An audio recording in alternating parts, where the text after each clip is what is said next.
বাজিয়া বাড়ে লতা ব্রহ্মাণ্ড ভেদি যায় বিরজা ব্রহ্মলোক ভেদি পরম পায়। কলি পাবন অবতার প্রেম পুরুষোত্তম ভগবান শ্রীকৃষ্ণ চৈতন্য মহাপ্রভুর অতি নিগুড় অন্তরঙ্গ প্রিয়তম পরিকর কৃষ্ণ ভক্ত চূড়ামণি কবিকুল মুকুটমণি পরম পূজ্যপাদ শ্রীমৎ কৃষ্ণদাস কবিরাজ গোস্বামী তাঁর শ্রী শ্রী চৈতন্য চরিতামৃত গ্রন্থেতে মধ্যলীলায় ঊনবিংশ পরিচ্ছেদে তীর্থরাজ প্রয়াগে প্রভু যে রূপ গোস্বামী পাদকে ভক্তি রস তত্ত্ব সম্পর্কে সিদ্ধান্ত শিক্ষা প্রদান করলেন, সেই প্রসঙ্গ বর্ণন করতে গিয়ে কবিরাজ গোস্বামী পাদ বললেন যে এই চৈতন্য চরিতামৃতকে কলিযুগে আমাদের একমাত্র বিশেষ ভাবে আশ্রয় কর্তব্য। নিরন্তর শ্রোতাম শ্রোতাম নিত্যম, কি বৈশিষ্ট্য চৈতন্য মহাপ্রভু, বড় রহস্যময় কথা। শ্রীকৃষ্ণ চৈতন্য মহাপ্রভুর থেকে কি রাধা কৃষ্ণ, না রাধা কৃষ্ণ থেকে চৈতন্য মহাপ্রভু?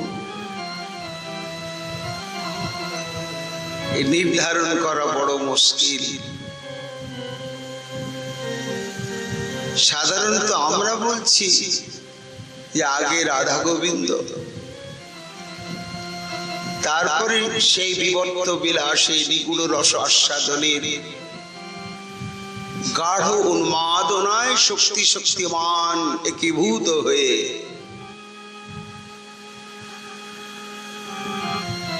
সম্ভোগময় বিগ্রহ শ্রী চৈতন্য মহাপ্রভুর স্বরূপে আত্মপ্রকটিত হলেন। এটি তো আমরা জানি, কিন্তু এও তো বলা যেতে পারে যে না, চৈতন্য মহাপ্রভু থেকে রাধা গোবিন্দের প্রকাশ ঘটেছে।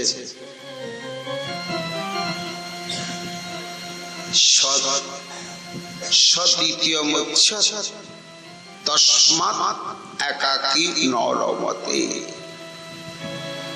একা কখনো রসের খেলা খেলা যায় না।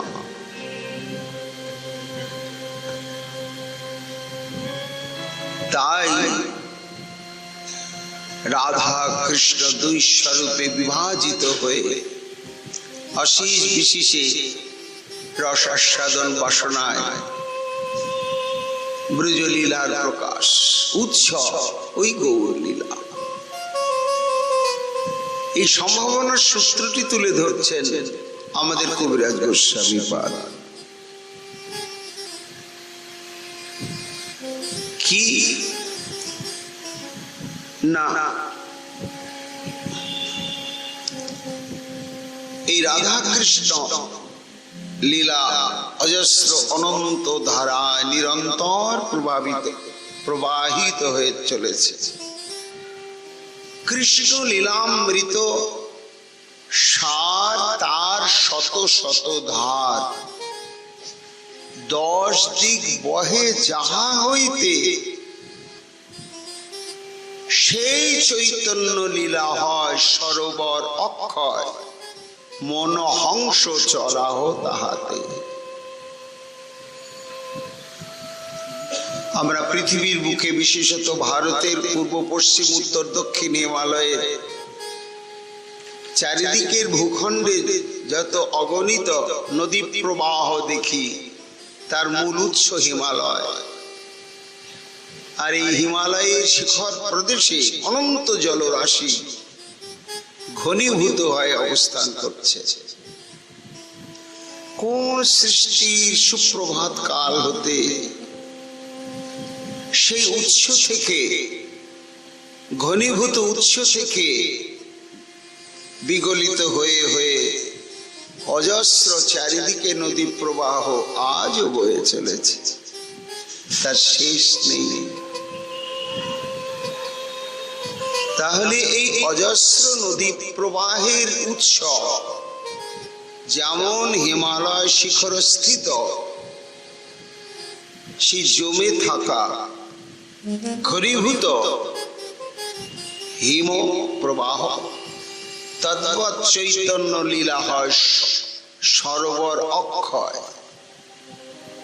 মহাপ্রভু হচ্ছেন সেই সমস্ত প্রবাহের উৎস। কি প্রবাহ? কৃষ্ণ লীলামৃত সার, তার শত শত ধার। কৃষ্ণ লীলাটা অমৃত নয়, অমৃতের সার বলা হচ্ছে, মানে অমৃতের একেবারে ঘনীভূত স্বরূপ। যেমন তেমন অমৃত নয়, অমৃতের সংবাদ তো আমরা অনেক পেয়েছি। জড় জগতে প্রাকৃত দাম্পত্য জীবনে প্রেমিক প্রেমিকার অধরা অমৃত, সমুদ্র মন্থনে সমুদ্ভূত অমৃত, যাকে কেন্দ্র করে দেবতা অসুরের মধ্যে কি সংগ্রাম, সেটি চলে গেল স্বর্গে, স্বর্গীয় অমৃত হলো। তাহলে জড় জগতের নববধূর অধরামৃত, সমুদ্র মন্থনে উদ্ভূত অমৃত। আর একটি অমৃত রয়েছে মুখ্যামৃত, সেটা আরো উন্নত। সেই কেবলমাত্র অনুভববেদ্য নির্বিশেষ আনন্দ প্রবাহ, সে আনন্দ প্রবাহে ব্রহ্মতত্ত্ব তাতে বিলীন হয়ে যাওয়াতে আনন্দী ভবতী, সেটা মুখ্যামৃত বলে। এত কিছু অমৃতের মূল সার না, সারটি কি না, সেটি কোনোদিন বিনষ্ট হয় না, ধ্বংস হয় না, বিকৃত হয় না, অবিকৃত থাকে। সেটি হচ্ছে এই রাধা কৃষ্ণের লীলামৃত। সমস্ত অমৃতের সেটি সার। এই অমৃত যেই একবার পান করে, তৃষ্ণা শান্তি নহে, তৃষ্ণা বাড়ে অনিবারে। এমন যে কৃষ্ণ লীলামৃত সার, তার শত শত ধার, সহস্র কোটি কোটি ধার প্রবাহ। দাস্য সখ্য বাৎসল্য মধুর, আবার তার মধ্যে সূক্ষ্ম সূক্ষ্ম ভাব। গোবিন্দিতে রয়েছে 96 প্রকার নায়ক ভাব, রাধারানীতে রয়েছে 360 প্রকার নায়িকা ভাব। অষ্টনায়িকা, আবার প্রত্যেকটি নায়িকা 8 ভাবে বিভক্ত, তার প্রত্যেকেরই আলাদা তার লীলা প্রবাহ রয়েছে। এই হচ্ছে শত শত লীলার প্রবাহ। উৎস কোথায়? বয়ে চলেছে চারিদিকে। 10 দিক বয়ে যাহা হইতে, 10 দিকে বইছে, উত্তর দক্ষিণ পূর্ব পশ্চিম ঈশান নৈঋত বায়ু। তা পৃথিবীর 10 দিকের ভক্তগণ আস্বাদন করছেন, 8 দিকের ভক্তগণ আস্বাদন করছেন। দুটো দিক বলে, একটা অধ একটা ঊর্ধ্ব। অধলোকে প্রবাহিত হচ্ছে, কে আস্বাদন করছেন? সর্বনিম্নে যিনি অবস্থান করছেন স্বয়ং অনন্তদেব। তার অনন্ত পিপাসা এই লীলামৃত রস আস্বাদনের জন্য। তাই তৃষিত হৃদয়ে তিনি অপেক্ষা করছেন, তার তৃষ্ণা নিবারণের জন্য লীলামৃত ধারা চলে যাচ্ছে নিচে ঊর্ধ্বে। কারা রয়েছেন? সিদ্ধলোকে সনক সনন্দন ইত্যাদি। তদুর্ধে স্বয়ং ব্রহ্মাজি এই লীলারস আস্বাদনের পিপাসু, তাদের তৃষ্ণা নিবারণের জন্য এই লীলামৃত ধারা প্রবাহ ঊর্ধ্ব দিকে 10টি দিক প্রবাহিত হচ্ছে। কোত্থেকে হচ্ছে? উৎস কোথায়? না, চৈতন্য লীলা হয় সরোবর অক্ষয়। অর্থাৎ এই যে শ্রীকৃষ্ণ চৈতন্য, এই শ্রীকৃষ্ণ চৈতন্য লীলাই হচ্ছে অক্ষয় সরোবর। তার থেকে কৃষ্ণ লীলামৃত অসংখ্য ধারা 10 দিকে প্রবাহিত হচ্ছে। এই সংবাদটি ঘোষণা করছেন কবিরাজ গোস্বামী। কবিরাজ, তাতে শুনে আমাদের লাভ কি? বলে, তুমি যদি এক একটা প্রবাহেতে স্নান করতে যাও ভাই, তা অসংখ্য ধারাতে, তোমার সীমিত জীবন নিয়ে তুমি সব ধারাতে স্নান করে ধন্য হতে পারবে না। তাহলে কি কর্তব্য?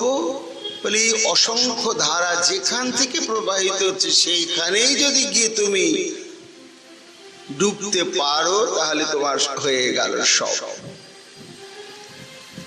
কি করব? মনোহংস চড়াও তাহাতে। কবিরাজ গোস্বামী পাদ কলিচিপকে বলছে, ওই অক্ষয় সরোবর কি না? গৌরাঙ্গ লীলারূপ অক্ষয় সরোবর, তার ক্ষয় নেই। সেই সরোবরে তোমার মনরূপ হংসকে চড়াও। হংসের সঙ্গে তুলনা করলেন, তার জলে তো বিচরণ করে অনেক রকমই পাখি, ডাহু, পানকৌড়ি, চক্রবাক, চক্রবাকি, আরো কত রকম, শঙ্খচিল, এরাও জলে বিচরণ করে। কিন্তু কবিরাজ গোস্বামী পাদ মনকে হংস বললেন, মনোহংস চড়াও তাহাতে। না, জলে বিচরণকারী অনেক প্রকারই প্রাণী রয়েছে, কিন্তু তার মধ্যে এই যে হংস, হাঁস জলে বিচরণ করে এবং তার দেহ রক্ষার খাদ্য সংগ্রহ জলেই হয়।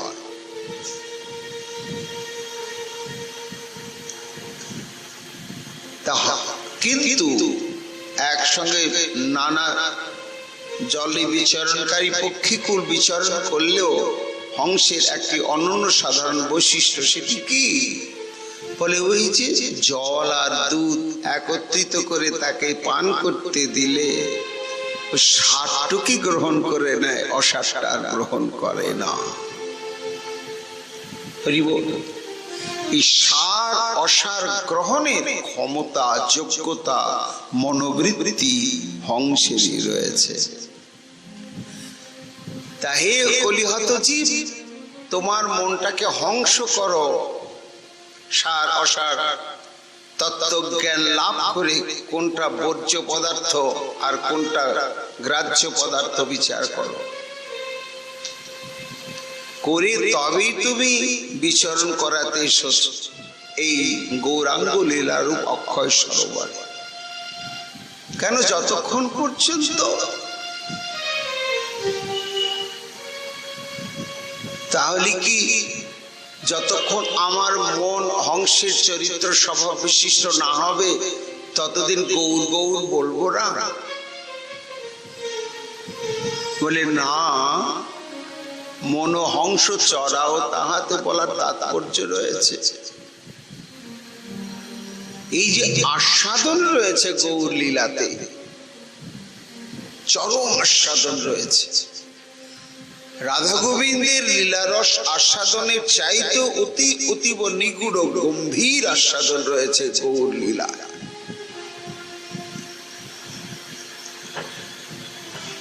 এই আস্বাদন করতে গেলে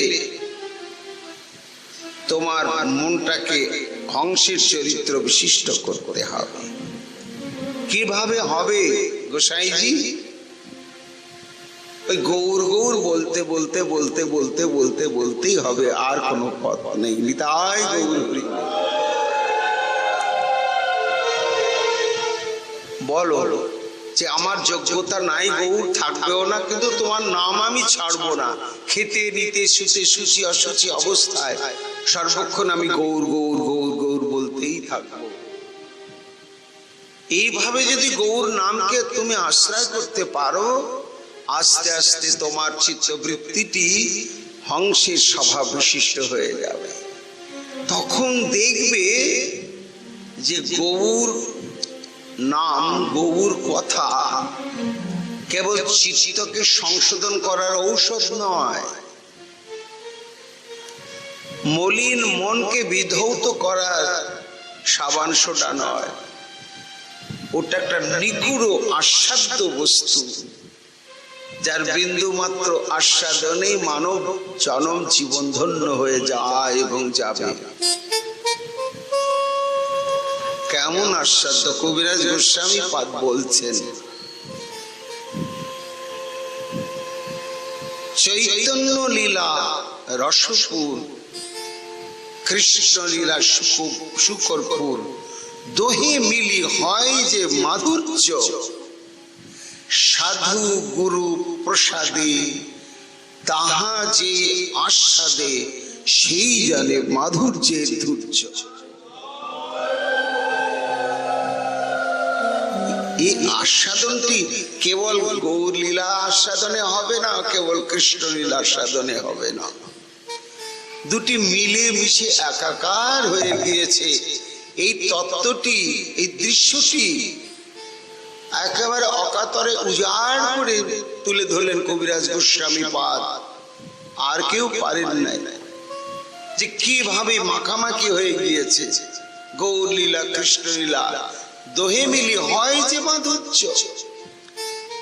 পুর বলা হচ্ছে, কিসের পুর? যে পাটি সাপটা, পুলি পিঠে পাটি সাপটার মধ্যে পুর থাকে, পুর না দিলে পাটি সাপটা হবে না। ক্ষীরের পুর, নারকেলের পুর, নানা রকম পুর থাকে। পুলি পিঠের ভেতরেও পুর দেওয়া হয়, হরি বল, তবেই আস্বাদ্য হয়।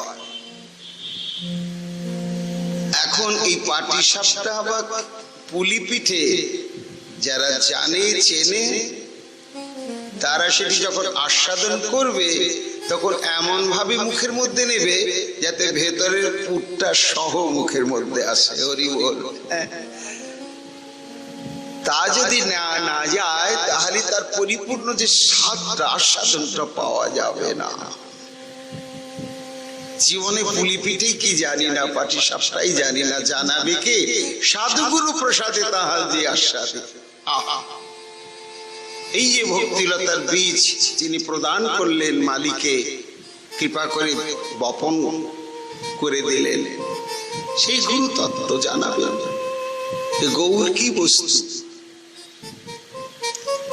যেমন মহন্ত সাধুরা জানাবেন গুরু কি বস্তু, তেমনি গুরুদেব জানাবেন গৌর কি বস্তু। আর গৌর চরণে আত্মসমর্পিত হলে গৌর জানিয়ে দেবেন রাধা কৃষ্ণ কি বস্তু। একটা পরম্পরা। তা সাধুগুরু প্রসাদে তাহা যে আস্বাদে, সেই জানে মাধুর্যের ধৈর্য। গৌর লীলা রসার নামে নিমগ্ন যিনি, তিনি কত ধন্য।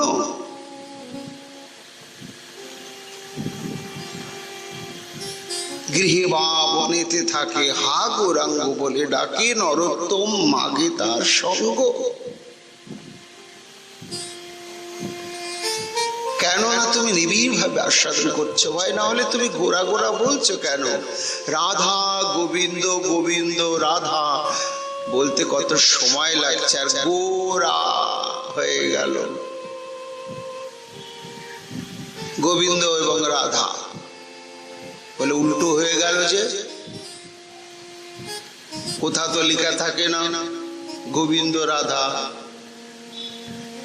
রাধা গোবিন্দ, রাধা কৃষ্ণ, রাধা গোপীনাথ, রাধা মদন মোহন, তত্ত্বটা কি? আগে আশ্রয় তত্ত্ব, তারপরে বিষয় তত্ত্ব, এই হচ্ছে যুগল। তা গোড়ার মধ্যে কি সেই তত্ত্ব? বলে ওই যে দোহে মিলি হয় যে মাধুর্য।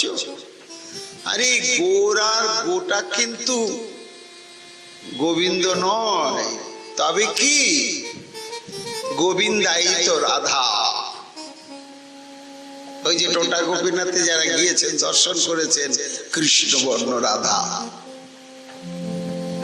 ওটি গোবিন্দ। গোবিন্দকে ভাবতে ভাবতে যে রাধা কৃষ্ণত্ব প্রাপ্ত হয়ে গোবিন্দ হয়ে গেছেন, আগে তার অর্থাৎ গোবিন্দাই তো রাধা। আর বলে ওটা রাধা নয়, রাধাই তো গোবিন্দ। রাধাকে ভাবতে ভাবতে ভাবতে ভাবতে গোবিন্দ রাধা হয়ে গেছেন, আর কৃষ্ণকে ভাবতে ভাবতে কৃষ্ণ গোবিন্দ হয়ে গেছেন। এই গোরা। তাহলে আগে রাধাই রয়েছেন, গোবিন্দ স্বরূপ প্রাপ্ত আমার রাধার, তাই তিনি গো পরীক্ষাগারে পরীক্ষা করলেন তো স্বর্ণ বর্ণ বিবর্ণ ভই গেও কলন্তরিতা বিরহে কাতরা রাধারানী। কৃষ্ণ বিরহে কাঁদতে কাঁদতে কাঁদতে আর বোধহয় তাড়ালাম, কি ভুল করলাম, আর আসবে না। ভাবতে ভাবতে একেবারে কৃষ্ণ বর্ণ হয়ে গেছে, সখীরা কাঁদছে। কি কোথায় গেল তো সে সোনার বর্ণ? দ্বিবর্ণ কৃষ্ণ বর্ণ হয়ে গেলি কেন? বলি কিসের জন্য হলি রাধে? রসিক কবি বলছে, আরে ও হয়নি, কি হচ্ছে? রিসার্চ হচ্ছে। কোথায়? ল্যাবরেটরিতে। কোথায় ল্যাবরেটরি? ওই মহাভাব স্বরূপিনী শ্রীমতী রাধারানীর করতনুখানাই ল্যাবরেটরি। কে গবেষণা করছেন? চরম গবেষক আমার গোবিন্দ। কি গবেষণা করছেন? বলে আমি যে রাধাকে ভাবতে ভাবতে রাধা হয়ে যাব, তো হওয়া যাবে কিনা আগে ল্যাবরেটরিতে একটু এক্সপেরিমেন্ট চলুক। যদি রাধারানীকে আমার বিষয়ে ভাবাতে ভাবাতে ওকে আমি কৃষ্ণ বর্ণ করে দিতে পারি, তবেই বুঝতে পারবো যে আমি রাধাকে ভাবতে ভাবতে রাধা হয়ে যেতে পারবো। তাই রসিক পদকবি বলছে ও বিবর্ণের গুরু তাৎপর্য রয়েছে। সখীগণ, ওকে ধিক্কার দিও না। ও ভাবায় পরকি দেখে, যে ভাবলে বরণ ধরে কিনা। তা সে রাধা ভাবে ভাবিত গোবিন্দ রাধাত্ব প্রাপ্ত হয়ে রাম পেছনে, আর গোবিন্দকে ভাবতে ভাবতে গোবিন্দাই তো রাধা, সে আগে গোরা। এই জন্য অগম্য বস্তু এই গৌর লীলা, এর যেমন নিগুড় আস্বাদনের দিক, তেমনি এটি মহা ঔষধি বৎস, মহা শক্তিশালী ঔষধ। কৃষ্ণ নামে আছে অপরাধ বিচার, নিতাই গৌরাঙ্গ নামের নাই অপরাধ বিচার। এত বড় শক্তিশালী ঔষধ। এই জন্য আমাদের নিরন্তর গৌর লীলা রসার্ণবে নিমজ্জিত হতে হবে। শ্রুতাম শ্রুতাম নিত্যম জ্ঞাতাম জ্ঞাতাম। কবিরাজ গোস্বামী এই সংবাদটি সর্বত্র বারবার ঘোষণা করছে। ভবসিন্ধু তরিবারে যদি থাকে চিত্ত, শ্রদ্ধা যুক্ত হইয়া শোনো চৈতন্য চরিত্র। তা মহাপ্রভু বলছেন, রূপ মালি হইয়া সেই বীজ করে আরোপণ, শ্রবণ কীর্তন জল করে সিঞ্চন। আমরা এগুলো নিয়ে গতকাল আলোচনা করেছি। তার মধ্যে আনুষঙ্গিক প্রসঙ্গ গুরু সেবা। তার দৃষ্টান্ত কবিরাজ গোস্বামী নিজেই তুলে ধরেছেন। যে পরিচর্যা রূপা সেবা এবং প্রসঙ্গ রূপা সেবার মূর্তিমন্ত বিগ্রহ হচ্ছে পরম পূজ্যপাদ ঈশ্বরপুরী। সহস্তে মলমূত্র পরিষ্কার পরিচ্ছন্ন করছেন, পাদ সম্বাহনাদি করছেন, সঙ্গে সঙ্গে পুরীপাদের মাধবেন্দ্র পুরীপাদের মন কোন লীলারসে কোন ভাবরসে ভেসে চলেছে সেটি অনুভব করে তদনুরূপ মহাজন বাণী শ্লোক ইত্যাদি আবৃত্তি কখনো কীর্তন করে করে প্রসঙ্গ রূপা সেবা। পরিণাম হলো দীর্ঘকাল তাকে জপ ধ্যান করে কঠোর ভজন অনুশীলন করে এই দুর্লভ অকৈতব প্রেম বস্তুটি পেতে হলো না।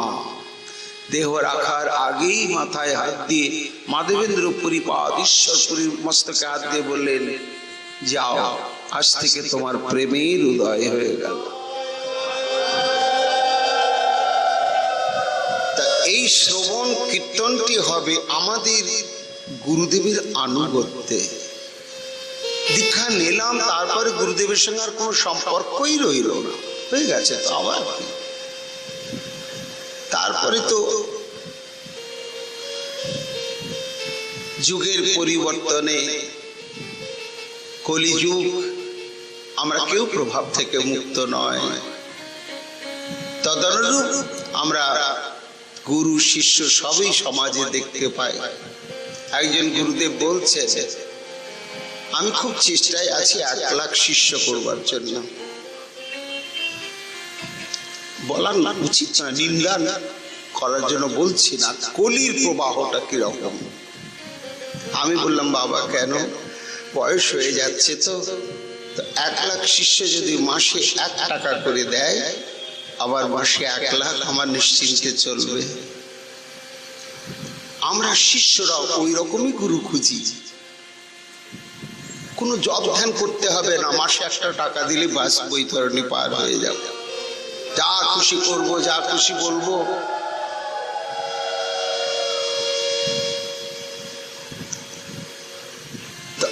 কি হবে, যেমন গুরু তেমন শিষ্য, পরিণাম তো ভয়ঙ্কর।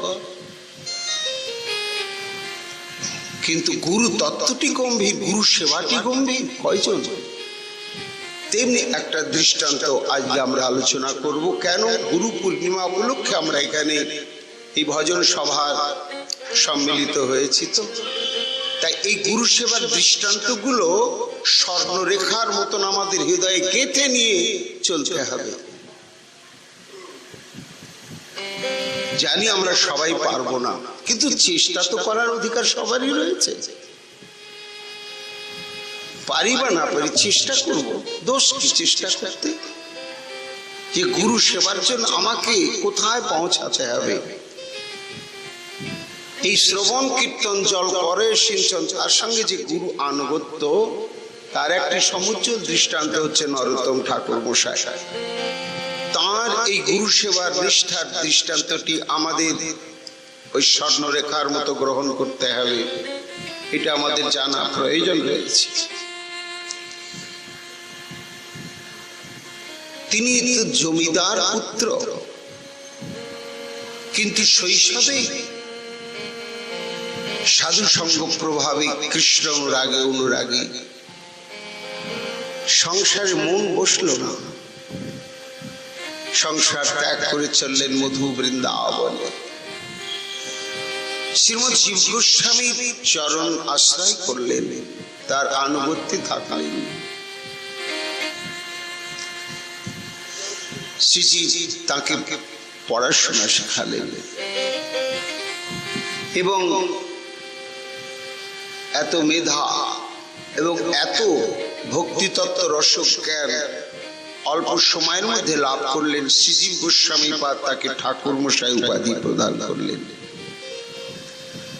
করে বললেন, নরোত্তম, তুমি যেমন তত্ত্বজ্ঞান লাভ করলে, কিন্তু এর সার্থকতা হচ্ছে গুরু পদাশ্রিত হয়ে ভজনে।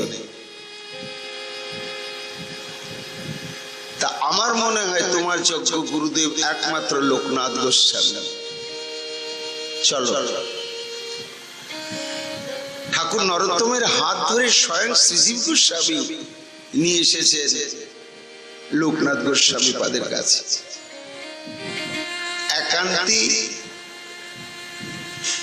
এবং নিরপেক্ষ ভজনানন্দী মহাত্মা, কোন সেবক রাখেন না, নিজেই সেবক হতে পারেনি, কার সেবা গ্রহণ করব, সহজতেই সবকিছু করে এবং তার সংকল্প আমি শিষ্য করব না। কেন? শিষ্য করলেই তো ধ্যান দিতে হবে, ভজন করছে কি করেনি, সুখে আছে কি দুঃখে আছে, যে মন প্রাণ আমি একেবারে নিরবচ্ছিন্ন লীলাস্রোতে ডুবাতে চাই, আবার যদি একটা অপেক্ষা রাখি তাহলে তো হবে না। তাই তিনি সংকল্প করেছেন, না, শিষ্যাদি করব না। শ্রীজীব গোস্বামী পাদ উপস্থিত, বয়োজ্যেষ্ঠ লোকনাথ গোস্বামী, কনিষ্ঠ শ্রীজীব গোস্বামী, কিন্তু যেহেতু রূপ সনাতনের স্নেহে লালিত, কৃপায় পুষ্ট, তত্ত্ব রস সিদ্ধান্তে আচার্য, সেই জন্য লোকনাথ গোস্বামী পাদ শ্রীজীব গোস্বামীকে মর্যাদা দেয়, তার সঙ্গে ইষ্টপুষ্টি হয়। শ্রীজীব গোস্বামী ঠাকুর মশাই হাত ধরে নিয়ে বলছেন, গোসাইজি, এই নরোত্তমকে দীক্ষা দিতে হবে। হেসে বলছেন, আমি তো কাউকে দীক্ষা দেব না, আমার এটা প্রতিজ্ঞা। না না, আপনার প্রতিজ্ঞা থাকুক, আমি বহু শিষ্য করতে বলছি না, একজন কি করুন, এটা আমার অনুরোধ। বারবার যখন অনুরোধ করতে শুরু করলেন, বলে ঠিক আছে, আমি 2 কুলি রাখি। এই ঠাকুর মশাই এবং লোকনাথ গোস্বামী পাদের জীবনে আমরা জানতে পারি যে মন্ত্র দীক্ষার আগে হরিনাম দীক্ষার প্রয়োজন। তখন লোকনাথ গোস্বামী পাদ বলেন, ঠিক আছে, আমি দিচ্ছি, তবে মন্ত্র দীক্ষা দেব না, হরিনাম দীক্ষা দেব। কেন? চৈতন্য মহাপ্রভু বলেছেন, দীক্ষা পুরুষচর্যার অপেক্ষা না করে জিহ্বা স্পর্শ মাত্র আচণ্ডালে উদ্ধারে। কাজী সদাচারী কদাচারী সর্বপ্রকার মানুষেরই অধিকার রয়েছে হরিনাম সাধন করার। আমি হরিনাম দীক্ষা প্রদান করি প্রভু, তাহলে আপনার বাক্য রক্ষা হলো, আর মন্ত্র দীক্ষা দিলাম না, এটা আমারও সংকল্প থাকলো। তাই যথা সময় হরে কৃষ্ণ কৃষ্ণ কৃষ্ণ হরে হরে, হরে রাম রাম রাম হরে হরে। এই 16 নং 32 অক্ষর মন্ত্রের ন্যায় প্রদান করলেন ঠাকুর মশাইকে এবং তার জপবিধানটি হাতে ধরে শিখিয়ে দিলেন, দিয়ে বললেন, নরু, এই নাম সাধন করো, সাধু সঙ্গ করো, আর সদাচার শিক্ষা করো। নরোত্তম ঠাকুর মশাই ভাবলেন, যাক, নাম তো পেলাম। হরি নামে নরোত্তমের 1 বৎসর গেল, তদবধি সাধন রাত্রি দিন কইল। গুরুদেব প্রদান করেছেন হরিনাম। এই হরিনামে সমস্ত অনর্থ নিবৃত্তি না হওয়া পর্যন্ত আমি সরাসরি মন্ত্র দীক্ষা পাব না।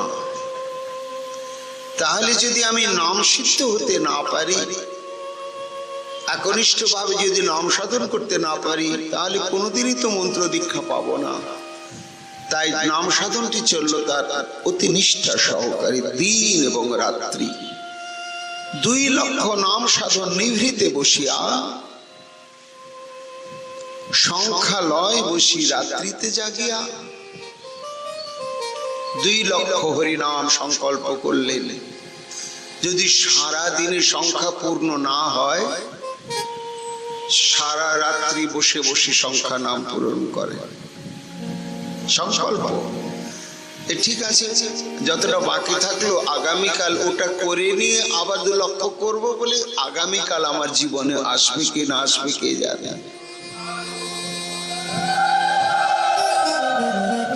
আমরা নিজের চোখেই তো দেখছি, ঘুমানোর পরে ওইভাবে কারো মৃত্যু হয়ে যাচ্ছে, তার জীবনে আর সকাল আসছে না। এই তো বাস্তব সত্য। তাই সংখ্যা পূরণ করতে গিয়ে সারা রাত্রি জেগে জেগে করে। প্রভাতে আসিয়া করে প্রণাম স্তবন, দাঁড়াইয়া নেত্রে করে রূপ নিরক্ষণ। কখন সারা রাত্রি জেগে নাম সংখ্যা পূরণ করে যমুনায় স্নানাদি করে ছুটে আসেন গুরুদেবের চরণ দর্শন করতে। আর যেদিন সংখ্যা নাম যথাসময়ে পূর্ণ হয়ে যায়, একটু নিদ্রাগম হয়, নিদ্রান্তে স্নানাদি করে আসেন প্রত্যেক দিন। এসে দণ্ডবত প্রণাম স্তবন করেন। মহাজন বলছেন আর কি করেন? দাঁড়াইয়া নেত্রে করে রূপ নিরক্ষণ। দাঁড়িয়ে দাঁড়িয়ে গুরুদেবের রূপটাই দর্শন করে বিভুল হয়ে যান। লোচন আনন্দ ধাম, যার মধ্যে অদ্ভুত লীলা প্রবাহ, গৌর লীলা, গোবিন্দ লীলা সব একাধারে প্রবাহিত হয়ে চলেছে গুরু তত্ত্বের মধ্যে। এই সেই বিগ্রহ নির্নিমেষ নয়নে দর্শন করেন। তার মধ্যেই দেখেন তার হৃদয়ে নিতাই গৌর, তার হৃদয়ে রাধা গোবিন্দ প্রত্যক্ষ অনুভব করেন। নরোত্তম ভালো আছো, কহেন বচন স্বচ্ছন্দে আছে এই প্রতাপচরণ। গোসাইজি জিজ্ঞাসা করেন, নরোত্তম ভজন কুশল তো বাবা? হ্যাঁ প্রভু, এই কুশল প্রাপ্তির একমাত্র কারণই তোমার ওই চরণ। চরণ প্রতাপে, অর্থাৎ চরণে মানে চরণ নিঃসৃত কৃপা প্রভাবে আমার ভজন কুশল। আমার ভজন চেষ্টায় ভজন কুশল নয় প্রভু। নাম করো, নাম করো, নাম করো, সময় হলে সব হবে। কিন্তু যতই নাম করছে ঠাকুর মশাই, ততই তো ব্যাকুলতা দিন দিন দুর্বার হয়ে উঠছে। কতক্ষণে সেই মন্ত্র পাবো? বৃন্দাবনে অপ্রাকৃত নবীন মদন কাম্বিস কাম গায়ত্রীতে যার উপাসন, সেইটি যতক্ষণ প্রাপ্ত না পাওয়া যাবে ততক্ষণ তো হবে না। আর সেই বস্তু যতক্ষণ না পাবো, সিদ্ধ স্বরূপের সন্ধানও পাবো না। নাম দীক্ষায় সেটি পাওয়া যাবে না, মন্ত্র দীক্ষায় পাওয়া যাবে। তাই ব্যাকুলতা দিন দিন বেড়েই চলেছে। গুরু সেবা, গুরুকে তুষ্ট করতে হবে। 1 বছরের জায়গায় কত বছর আমাকে এইভাবে রাখবেন কে জানে। মহাজন বলছেন গুরু সেবাটা এমন ভাবে আমাকে করতে হবে, জানতে পারলে তিনি আমাকে বঞ্চিত করতে পারেন তার অজ্ঞাত সারে। আর এক সাধন এই করে নরোত্তম, রাত্রি শেষে সেই সেবা করিল নিয়ম। ঠাকুর মশাই বহু অনুসন্ধান করে একটা সেবার সন্ধান প্রাপ্ত হলেন। হ্যাঁ, এইটি করা যেতে পারে। কি না, গোস্বামীপাদ, লোকনাথ গোস্বামীপাদ একটা দূরে বাইরে একটা নির্দিষ্ট জায়গায় বাহ্যকৃতে যেতেন। তখন তো এরকম পায়খানা ঘর ছিল না, এইভাবে বনে মাঠেই যেতে হতো। একটা একটা নির্দিষ্ট জায়গায় তিনি শৌচাদি করে চলে আসেন। আর আপনারা তো জানেন প্রাচীন বৃন্দাবনে প্রচুর বরাহ শূকর, তারাই তো মেথরের কাজ করত। যত যত মল ত্যাগ করত ব্রজবাসীরা, তারা ভক্ষণ করে সেই স্থানকে আবার পরিষ্কার করে রাখত। ঠাকুর নরোত্তম দেখলেন, ও হো হো, এইটাই তো আমার সেবা কাজ।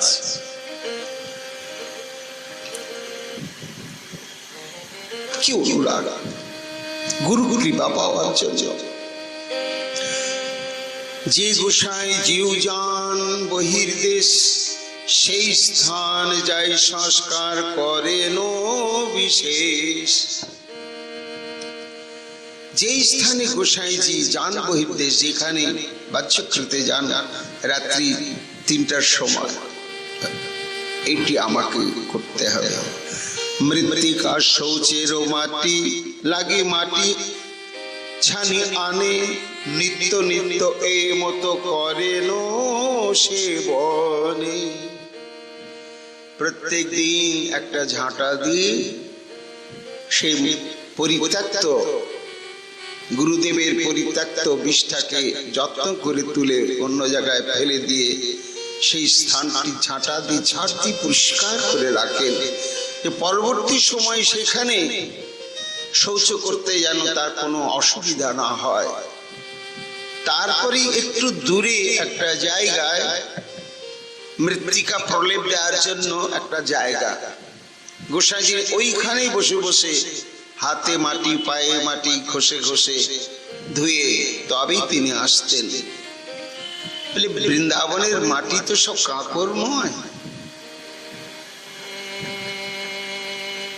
তাই ঠাকুর মশাই যমুনার অতি মসৃণ পয়ল মৃত্তিকা খুঁজে খুঁজে সংগ্রহ করে নিয়ে এসে সেখানে রাখা, যত্ন করে হাতের কাছে, অতি মসৃণ মোলায়েম, হাতে পায়ে কোনো ব্যথা লাগবে না। গোসাই যে কহে এই কার্য করে কোন জন, ইহা নাহি বুঝি করে কিসের কারণ। একদিন দুদিন পরে লোকনাথ গোসাই আমাদের খেয়াল হলো, আরে এ তো বন্য শুকরে ভক্ষণ করে যাচ্ছে না, দেখো ঝাড় দেওয়ার চিহ্ন। আবার যেখানকার মাটি নিয়ে আমি হাত মাটি করি, এ কি একেবারে মসৃণ মৃত্তিকা, কি করছে? তখন তো বৃন্দাবনে কোনো বাঙালির সমাগমও হয়নি, তাহলে এখানকার কোন স্থানীয় ব্রজবাসী করছে কিনা কে জানে। হেন কালে নরোত্তম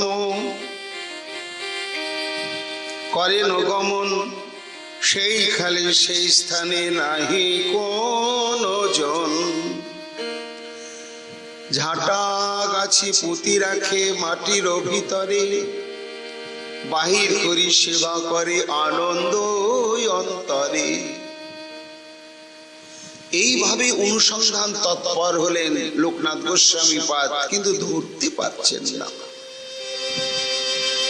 দিনের পর দিন এইভাবে সেবা করে চলেছেন, পাছে ধরা পড়তে হয় তো যে ঝাঁটাটা দিয়ে ঝাড় দেয়া হয়, প্রত্যেক দিন ঝাঁটাটাকে ব্রজের রজের মধ্যে পুঁতে রাখেন ঠাকুর মশাই।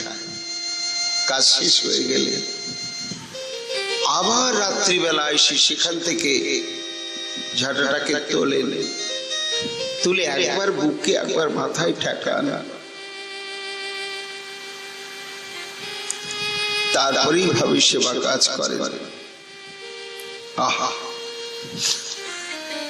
বাহির করি সেবা করে আনন্দ অন্তরে। আপনাকে ধন্য মানে শরীর সফল, প্রভুর চরণ প্রাপ্তে এই মোর বল। আত্মবিশ্বাস যে ওরে সম্মার্জনী ঝাঁটা, তোর কৃপাতে আমি ঠিক গুরুদেবের কৃপা পাবই পাবই পাব। কি বলবতী উৎকণ্ঠা, কহিতে কহিতে কাঁদে ঝাঁটা বুকে দিয়া, 7-5 ধারা বহে হৃদয় ভাসিয়া। নিস্তব্ধ বৃন্দাবন জনশূন্য, সারা রাত্রি নিদ্রা নেই ঠাকুর মশাই। নিজেকে কত কত দণ্ডে, নিজেকে কত ক্ষুদ্রাতপি ক্ষুদ্র মনে করছে, ঝাঁটাটাকে বুকে নিয়ে হাউ হাউ করে কাঁদছে। এত চোখের জল একটা দিক দিয়ে পড়ছে না, ছাপিয়ে পড়ছে, বুকটা ভেসে যাচ্ছে, ছাঁটাটাও ভিজে যাচ্ছে। জানি যদি একটা মানুষ না হতো, একটা ঝাঁটা হতাম, মানুষের জন্য বিচার সময় হয়নি, যোগ্যতা হয়নি। কিন্তু যখন মানুষ ঝাঁটা কিনে ওটাকে আর বিচার করে না যে ঝাঁটার সময় হয়নি, ঝাঁট দেওয়ার ঘরে থাক, সঙ্গে সঙ্গে নিয়ে কাজে লাগিয়ে দেয়। ঝাঁটার সেবা কাজে তার কোনো যোগ্যতা অযোগ্যতার বিচার হয় না। ঝাঁটা স্বরূপ প্রাপ্ত হলেই সেবার যোগ্যতা তার এসে যায়। ওরে ঝাঁটা, তোর মত আমাকে করে নে, আমার যেন সেই যোগ্যতা আসে। মহাজন বলছে ৭-৫ ধারা বহে হৃদয় ভাসিয়া। গুরু ভজন, গুরু সেবা এইরকম না হলে কি হয় কখনো? অত সহজ তো নয়। প্রভু লোকনাথ নরোত্তমের জীবন, বহু জন্ম ভাগ্যে পাই তোমার চরণ। ঝাঁটাটাকে বুকে নিয়ে হাও হাও করে কাঁদে আর বলে, ওরে তোর কৃপায় যেন আমার গুরুচরণ প্রাপ্তি ঘটে, আর আমি কিছু চাই না। এইভাবে সেবা চলছে, একদিন দুদিন নয়, অনেক। কিন্তু কি গোসাই মনে মনে ভাবে গোসাই হইয়া চমৎকার, কেমনে হেন করে কার্য কেবা, আর কি করছে তারা? এই রূপে বিচার করে মনে মন, কারে জিজ্ঞাসিব কার্যে কে করে এমন? কাকে জিজ্ঞাসা করব? কাউকে তো জিজ্ঞাসা করা যাবে না। কেন? যদি কেউ করে তো সে তার স্বীকার করবে না। যদি স্বীকারই করতো তাহলে চুরি করে এইভাবে সেবা করতো না। গোসাইজি হদিশই পাচ্ছেন না ঠাকুর মশার এই গুরু সেবার নিষ্ঠা। বলতে গিয়ে মহাজন বলছেন, এই শোনো নরোত্তম সাধনের কথা, চমৎকার লাগে ইহা শুনিলে সর্বথা।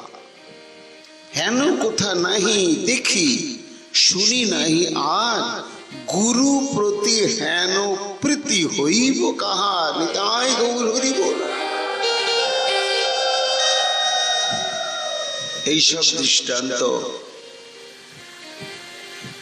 আমরা ভজন করব, এই দৃষ্টান্তগুলোকে সামনে রেখে গুরুদেবের কথা যখনই ভাবতে যাব তখনই আমাদের ঠাকুর নরোত্তমের কথা ভাবতে হবে, এইসব দৃষ্টান্ত সামনে মনে আনতে হবে। এই জন্য মহাজন বলছে যে কোনোদিন দেখাও যায় না, শোনাও যায় না, কোনো শাস্ত্রে নেই এমন গুরু সেবা নিদর্শন। এই মতো সাধন সেবন করে নীতি নীতি, হেন নরোত্তম পায় সহস্র প্রণতি। তো হবে না। বৈশাখে 1 বৎসর বহি গেল, মনে গোসাই তবে এক বিচারও করিল। বৈশাখ মাস থেকে ঠাকুর মশাই এই সেবা শুরু করেছিলেন। পুরো আবার সেই বৈশাখ ফিরে এলো, মানে 13 মাস। 13 মাস প্রতিদিন একদিন ঝড় বৃষ্টি শীত গ্রীষ্ম তুফানে বাদ গেল না। প্রতিদিন একই নিয়মে তার এই সেবা চলছে। 3 দণ্ড রাত্রি যাবে হইল অবশেষ, হেন কালে গমন করিব বহির্দেশ, তবে সে জানিব ইহা করে কোন জন, নহিলে মনের দুঃখ না যায় সহন। লোকনাথ গোস্বামী চিন্তা করলেন, না একটা উপায়, আমি প্রতিদিন শৌচে যাই যে সময় তার অনেক আগে যেতে হবে, কেন দিনের বেলা তো করে না, তাহলে তো আমার চোখে ধরা পড়তই। আবার আমি যখন শৌচে যাই তার আগেই করে যায়, তো সন্ধ্যাতে তো করে না, তা আমি যদি অনেক আগে আগে শৌচে যাই তাহলে মনে হয় ধরা পড়তে পারে। এটা চিন্তা করলেন, না হলে মনের দুঃখ সইতে পারছেন না গোসাইজি। কেন না, এমনি অল্পকাল আগেই তার বুকে বজ্রাঘাত হয়েছে, সে ঘাটা শুকোয়নি, সেই বেদনা যায়নি। কিসের বেদনা? শ্রী রূপ গোস্বামী পাদের অন্তর্ধ্যান। শুক্লা দ্বাদশীতে রূপ গোস্বামী পদ অন্তর্ধ্যান করলেন। তা এরা তো সমসাময়িক, রূপ সনাতন, লোকনাথ, ভূগর্ভ গোস্বামী। তা অতীব অন্তরঙ্গ ছিলেন রূপ গোস্বামী পাদ এই লোকনাথ গোস্বামী। তা সেই রূপ গোস্বামীর অন্তর্ধ্যানের শেলটা দিবানিশি জর্জরিত করছে গোসাইজিকে, সে একটা দুঃখ। আবার এইভাবে করে আতঙ্ক হচ্ছে, বলা যায় না। কোন ব্রজবাসী আছে হেন কার্য যার, লোকেরে কহিতে লজ্জা হয় তো আমার। একটা আতঙ্ক, মানে শেলের উপরে, শেল দুঃখের উপরে এক সেই রূপ গোস্বামী পাদের বিরহ দুঃখ। আবার যদি এই সেবাটা কোনো ব্রজবাসী করে, বলা যায় না, তাহলে তো আমার সব শেষ, সমস্ত শেষ। শাস্ত্র বলছে যে বৃন্দাবনে গিয়ে একটা ঘাস ছিঁচতে হয় না, একটা গাছের পাতা ছিঁচতে হয় না। ব্রজবাসী কোন কথা? কাজে ব্রজবাসীরা চোর, ডাকাত, গুন্ডা, বদমাস, মিথ্যেবাদী, জোচ্চোর যাই হোক, ব্রজবাসী তারা নিত্য শীর্ষ পরিকর। তারা যতই পাপ করুক নরকে যাবে না, ওই কর্মফল ভোগ করতে গেলে ব্রজের সীমানাতেই জন্মগ্রহণ হবে তাদের, ব্রজের সীমানার বাইরে যাবে না। এই জন্য ব্রহ্মাজিও ব্রজবাসী এবং তৃণলতা গুল্মের আরাধনা আজও করে চলেছে। তা সেই যদি কোনো ব্রজবাসী করে, তাহলে তো আমার ভজন সাধন, ব্রজবাসী সুকৃতি সব শেষ হয়ে যাবে। একটা আতঙ্ক গোসাইজির অন্তঃকরণে। যাই হোক, কি করে আমাকে অনুসন্ধান করতেই হবে। তারপরে দিন গোসাই যান বহির্দেশ, যখন আছে রাত্রি 6 দণ্ড শেষ। প্রতিদিন যে সময় যান তার অনেক আগেই এইবার গিয়েছেন। যখন গিয়েছেন ঠিক যোগ মিলে গিয়েছে, কারণ ঠাকুর মশাইয়ের হিসাবে তো ছিল না যে এখন গুরুদেব আসবেন। কাজে নিশ্চিন্ত মনেই তিনি সেবা কাজের জন্য সেখানে এসে উপস্থিত হয়েছেন। আর দৈব ক্রমে গোস্বামী পাদ এসেছেন।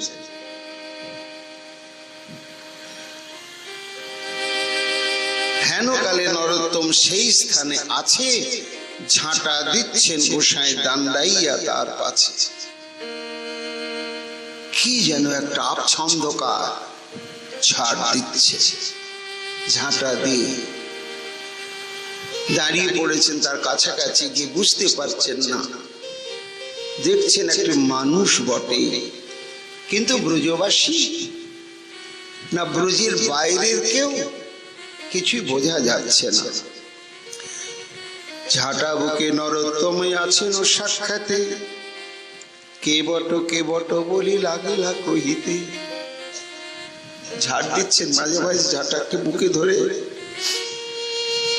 কাঁদছে ঠাকুরমশাই, গলা ছেড়ে কাঁদছে, থামতে পারছেন না। ও কি কাঁদে, কেন কাঁদে, কি উদ্দেশ্যে কাঁদে, কেন করে, থাকতে পারলেন না চুপ করে। গোস্বামী পাদ, কে বট বলি লাগিলা কহিতে। কে গো তুমি, কে? এত গভীর রাত্রিতে এইভাবে তুমি সেবা করছো, আর কি বলবেন? কাছাকাছি সে কললোক বিকৃত বাসে ঠাকুর মশাই গদগদ কণ্ঠে, কান্না জড়ানো কণ্ঠে বললেন, প্রভু আমি সেই অধম, নরোত্তম কহে প্রভু মুই ভৃত্যাভাস। ভৃত্য বলবার অধিকার নেই আমার, আভাস। চরণ কমল দুই করিয়াছে। কেন করছো নরোত্তম? তোমার কৃপা পাওয়ার জন্য, আর কিচ্ছু চাই না আমি। গোসাই কহে নরোত্তম হেন কার্য করো, বড় দুঃখ পাই বাবু। এসব সম্ভব কি করছো নরোত্তম? এটি কি তোমার উচিত? এটা সেই ভাঙ্গি বেথকদের কাজ। স্বপ্ন আমি ভাবতে পারি যে কোনো এইভাবে সংসারটাকে মানুষ এসে কৃষ্ণ সেবা গ্রহণ করতে পারবে। তুমি নরোত্তম, তুমি সেই নরোত্তম। আর করো না বাবা, আর তুমি কোনোদিন করো না। আমি ভীষণ ব্যথা বাবা, তুমি করো না।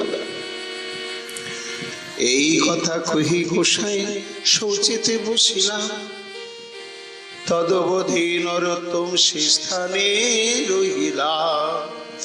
শৌচের স্থানটা পরিষ্কার করা হয়ে গিয়েছে, ঝাঁটাটা পুঁতে রাখবে তার আগে একবার বুকে ধরছিলেন, সেই সময় ধরা পড়ে গিয়েছেন।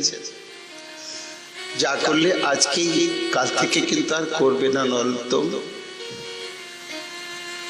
বেরিয়ে যেতে বললেন না, সেই স্থানে গিয়ে শৌচে বসলেন। ঠাকুর মশাই বললেন, আমাকে তো যেতে বললেন না গুরুদেব, তাহলে আমি অপেক্ষা থাকি। গলের বিকৃত বাসী দূরে দাঁড়িয়ে রইলেন ঠাকুর মশাই। তদবধি নরোত্তম সেই স্থানে রহিলা, উঠিয়া আসিয়া ডাকে নরোত্তম দাস। এইবার শৌচাদি করে হাতে পায়ে মাটি দিতে হবে, জল দিতে হবে। এইবার প্রত্যক্ষ সেবার ডাক পড়ল, নরোত্তম দাস। নরোত্তম চলে গিয়েছ না আছো? এই যে প্রভু। দাসানুদাস, ও জোর হাতে দাঁড়াইয়া মনেতে উল্লাস, ছুটি সে জোড়াতে দাঁড়িয়েছে নরোত্তম। মৃত্তিকা আনহ, জল আনো তরা করি।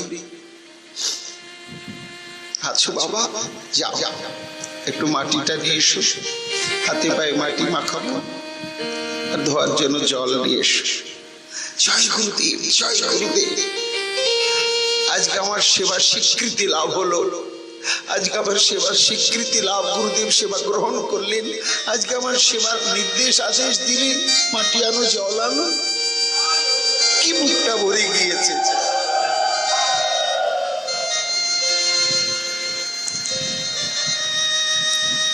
দাস গণনাতে লিখো। আজ থেকে তাহলে দাসের খাতায় নামটা উঠলো, আর কিছু চাই না, খাতায় নামটা উঠলেও জীবন ধন্য।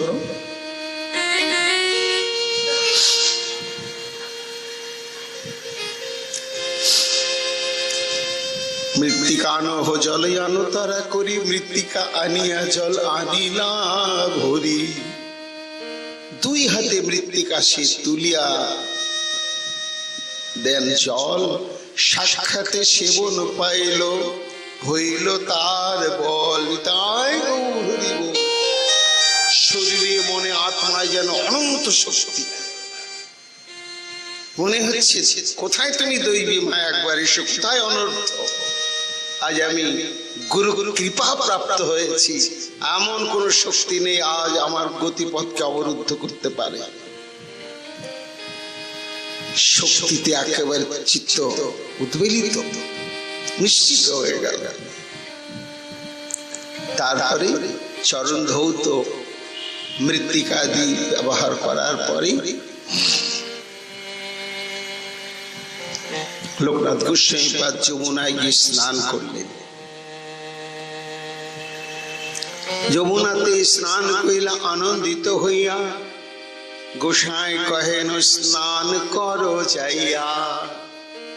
দ্বিতীয় আদেশ, প্রথম আদেশ জল আনো মাটি আনো, প্রত্যক্ষ সেবার। এইবার গোস্বামী পাদ আগে নিজে গিয়ে স্নান সেরে বলে, নরু তুমি একটু স্নান সেরে নাও বাবা। তাহলে কি আজকে আমার সেই শুভ দিন? স্নান করতে বললেন, কি যমুনা স্নান। ওই স্নান করে এসো বলার সঙ্গে সঙ্গে তার ঠাকুর মশাইয়ের মন প্রাণ অন্তর আত্মা সব যেন লক্ষ লক্ষ যমুনায় স্নান করার মতো বিধৌত শুদ্ধ স্বচ্ছ হয়ে গেল, সুনির্মল হয়ে গেল, সব ধুয়ে মুছে গেল।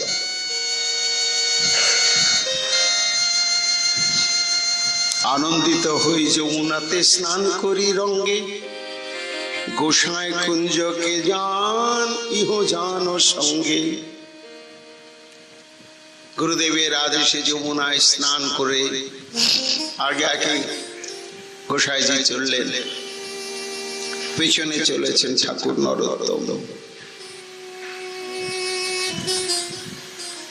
পাদ প্রক্ষালন কইল সহস্তে নরোত্তম, আসনে বসিলা গোসাই করিতে স্মরণ। যমুনায় স্নান করে যখন তার ভজন কুটিরে এলেন, সেখানে একটা পাথর পাতা আছে। গোসাইজি দাঁড়ালেন, এইবার আর আদেশ করলেন না। কেন করলেন না? বলে আর আদেশের অপেক্ষা নেই, এক আদেশই তোমাকে আত্মসাৎ করে নিয়েছি। এইবার কখন আমার কোন সেবা প্রয়োজন তোমার অন্তরে, আমার কৃপাতে সেটা আপনা আপনি উদ্দীপন হবে, আর আমাকে মুখ ফুটে বলতে হবে না, তুমি সেইভাবে আমার সেবা করবে। অনুমতি হয়ে গেল। সেই সূত্র ধরেই গোসাইজি দাঁড়িয়েছেন, সঙ্গে সঙ্গে চরণ ধৌত করে দিলেন সহস্তে ঠাকুর নরোত্তম। গুরুদেবের আসনে বসিলা গোসাই করিতে স্মরণ। যেখানে তিনি প্রাতঃকালীন স্মরণ মন্ত্র স্মরণাদি করেন, সেখানে আসনে গিয়ে বসলেন। পাশে সমস্ত তিলক সেবার বস্তু সব রাখা আছে, আনুষঙ্গিক সবকিছু রাখা আছে। তিলক করিল স্তব পাঠ গাঢ়তর, পুনঃ পুনঃ দণ্ডবতে আনন্দ অন্তর। দ্বাদশ সঙ্গে তিলক ধারণ, তিলক মন্ত্র উচ্চারণ, তারপরে জপ ধ্যান মন্ত্র স্মরণ, তারপরে প্রণাম বিজ্ঞপ্তি মন্ত্র স্তব উচ্চস্বরে বললেন। গুরুদেবের প্রণাম, গুরুদেবের বিজ্ঞপ্তি, গুরুদেবের প্রশস্তি স্তব, তারপরে মহাপ্রভুর প্রণাম, মহাপ্রভুর বিজ্ঞপ্তি প্রশস্তি স্তব, সব আলাদা আলাদা। এই সব সমস্ত কিছু বললেন। বসিয়া আছেন নরোত্তম কুঞ্জের ভিতরে, ডাকিলেন ও হে বাপু আইসো এই ঘরে। আলাদা একটা কুটিরে বসে বসে দর্শন করছেন গুরুদেবের। এও তো গুরুরূপী ভগবানের লীলা, তার স্মরণের লীলা, স্তব পাঠের লীলা। আস্বাদন করছিলেন ঠাকুর নরোত্তম। গুরুদেবের যখন মন্ত্রস্মরণ, স্তব, পাঠ এবং দণ্ডবত, আমাদের দাস গোস্বামী পাদ 2000 বার দণ্ডবত করতেন প্রত্যেক দিন। 2,000 বৈষ্ণবের করে দণ্ড প্রণাম। আজও প্রাচীন বৈষ্ণবদের জীবনে যতটুকুনি ক্ষুদ্র, বেশি সঙ্গ হয়নি তো 2-1 মূর্তি দেখেছি, তাদের ভজনাঙ্গের মধ্যে দণ্ডবত প্রণাম একটা আবশ্যিক অঙ্গ। এই সমস্ত হয়ে গিয়ে যখন মন্ত্র স্মরণের সমস্ত সমাধা হয়ে গেল, তখন ডাক পড়ল ঠাকুর নরোত্তমের। ডাকিলেন, ওহে বাবু, আইসো এই ঘরে। নরোত্তম, এই ঘরে এসো। সেকালে করেন বহু দণ্ডবত নতি, ডাকিয়া লইল সাক্ষাতে করেন বহু স্তুতি। তারপরে সযত্নে বাম পাশে বসি হস্ত ধোয়াইয়া মন্ত্র করানো গ্রহণ, রাধা কৃষ্ণ মন্ত্র প্রথম করাইল শ্রবণ। নিতাই গৌর হরি বল। আজ থেকে তোমাকে আমার অদেও আর কিছুই রইল না নরোত্তম, এসো। এই বলে আগে 18 অক্ষর মন্ত্র প্রদান করলেন, হাত ধোয়াইয়া মানে আচমন করিয়ে। তারপরে কাম্বীর শুনাইল অতি যত্ন করি। ওটি তো আমাদের আসল ভজন, অপ্রাকৃত নবীন মদন কাম্বীর কাম গাইতে যার উপাসন। পশ্চাৎ বসিয়া সব কহিল বিবরি। তারপরে রাগানুগা ভক্তি সাধনের যে ক্রম, কিভাবে রাধা বরদাস্য লাভ করতে হবে, সমস্ত কিছু একে একে শুধু বুঝিয়ে দিলেন না, প্রত্যক্ষ ভাবে রাধারের চরণে সমর্পণ করে দিলেন ঠাকুর নরোত্তমকে। স্বরূপটি জানিয়ে দিলেন। এই হচ্ছে তাতে কৃষ্ণ ভজে করে গুরুর সেবন, মায়াজাল ছুটে পায় কৃষ্ণের চরণ। আমরা যদি একটু প্রত্যেক দিন এই সেবার কথা একটু চিন্তা করি, ঠাকুর নরোত্তমের কৃপায় একদিন না একদিন গুরুর নিষ্ঠা আমাদের জাগবেই জাগবে। আগে তো গুরুর নিষ্ঠা, তারপরে গৌর গোবিন্দ নিষ্ঠা। কেন না, গৌর গোবিন্দ নিষ্ঠাটা আনতে গেলে আমাকে তো কল্পনা করে আনতে হবে, কিন্তু গুরুর নিষ্ঠা হচ্ছে সাক্ষাৎ, তাকে ছুঁতে পাই, কথা বলতে পারি, প্রত্যক্ষ তার সেবা করতে পারি। তা যাকে ইন্দ্রিয় কার্য স্বরূপে প্রাপ্ত হচ্ছি স্থূল ভাবে যথাবস্থিত দেহেতে, তা তার প্রতি নিষ্ঠাবান হওয়াটা কত সহজ। আর যাকে দেখিনি, শুধু শুনেছি, ভাবনার দ্বারা তাকে ভালোবাসা, তার ভালোবাসার স্নেহডোরে বদ্ধ হওয়া বড় কঠিন। এই জন্য মহাপ্রভু বললেন, এইভাবে যদি গুরুদেবের আনুগত্যে শ্রবণ কীর্তন জল সিঞ্চন চলতেই থাকে, তখন কি হয়, উপাজিয়া বাড়ে লতা।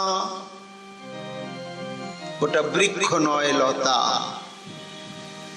বাড়তে থাকে, সোজা হয়ে বাড়তে থাকে। বাড়তে বাড়তে কি হয়, উপাজিয়া বাড়ে লতা, ব্রহ্মাণ্ড ভেদি যায়। ব্রহ্মাণ্ডকে ভেদ করে চলে যায়।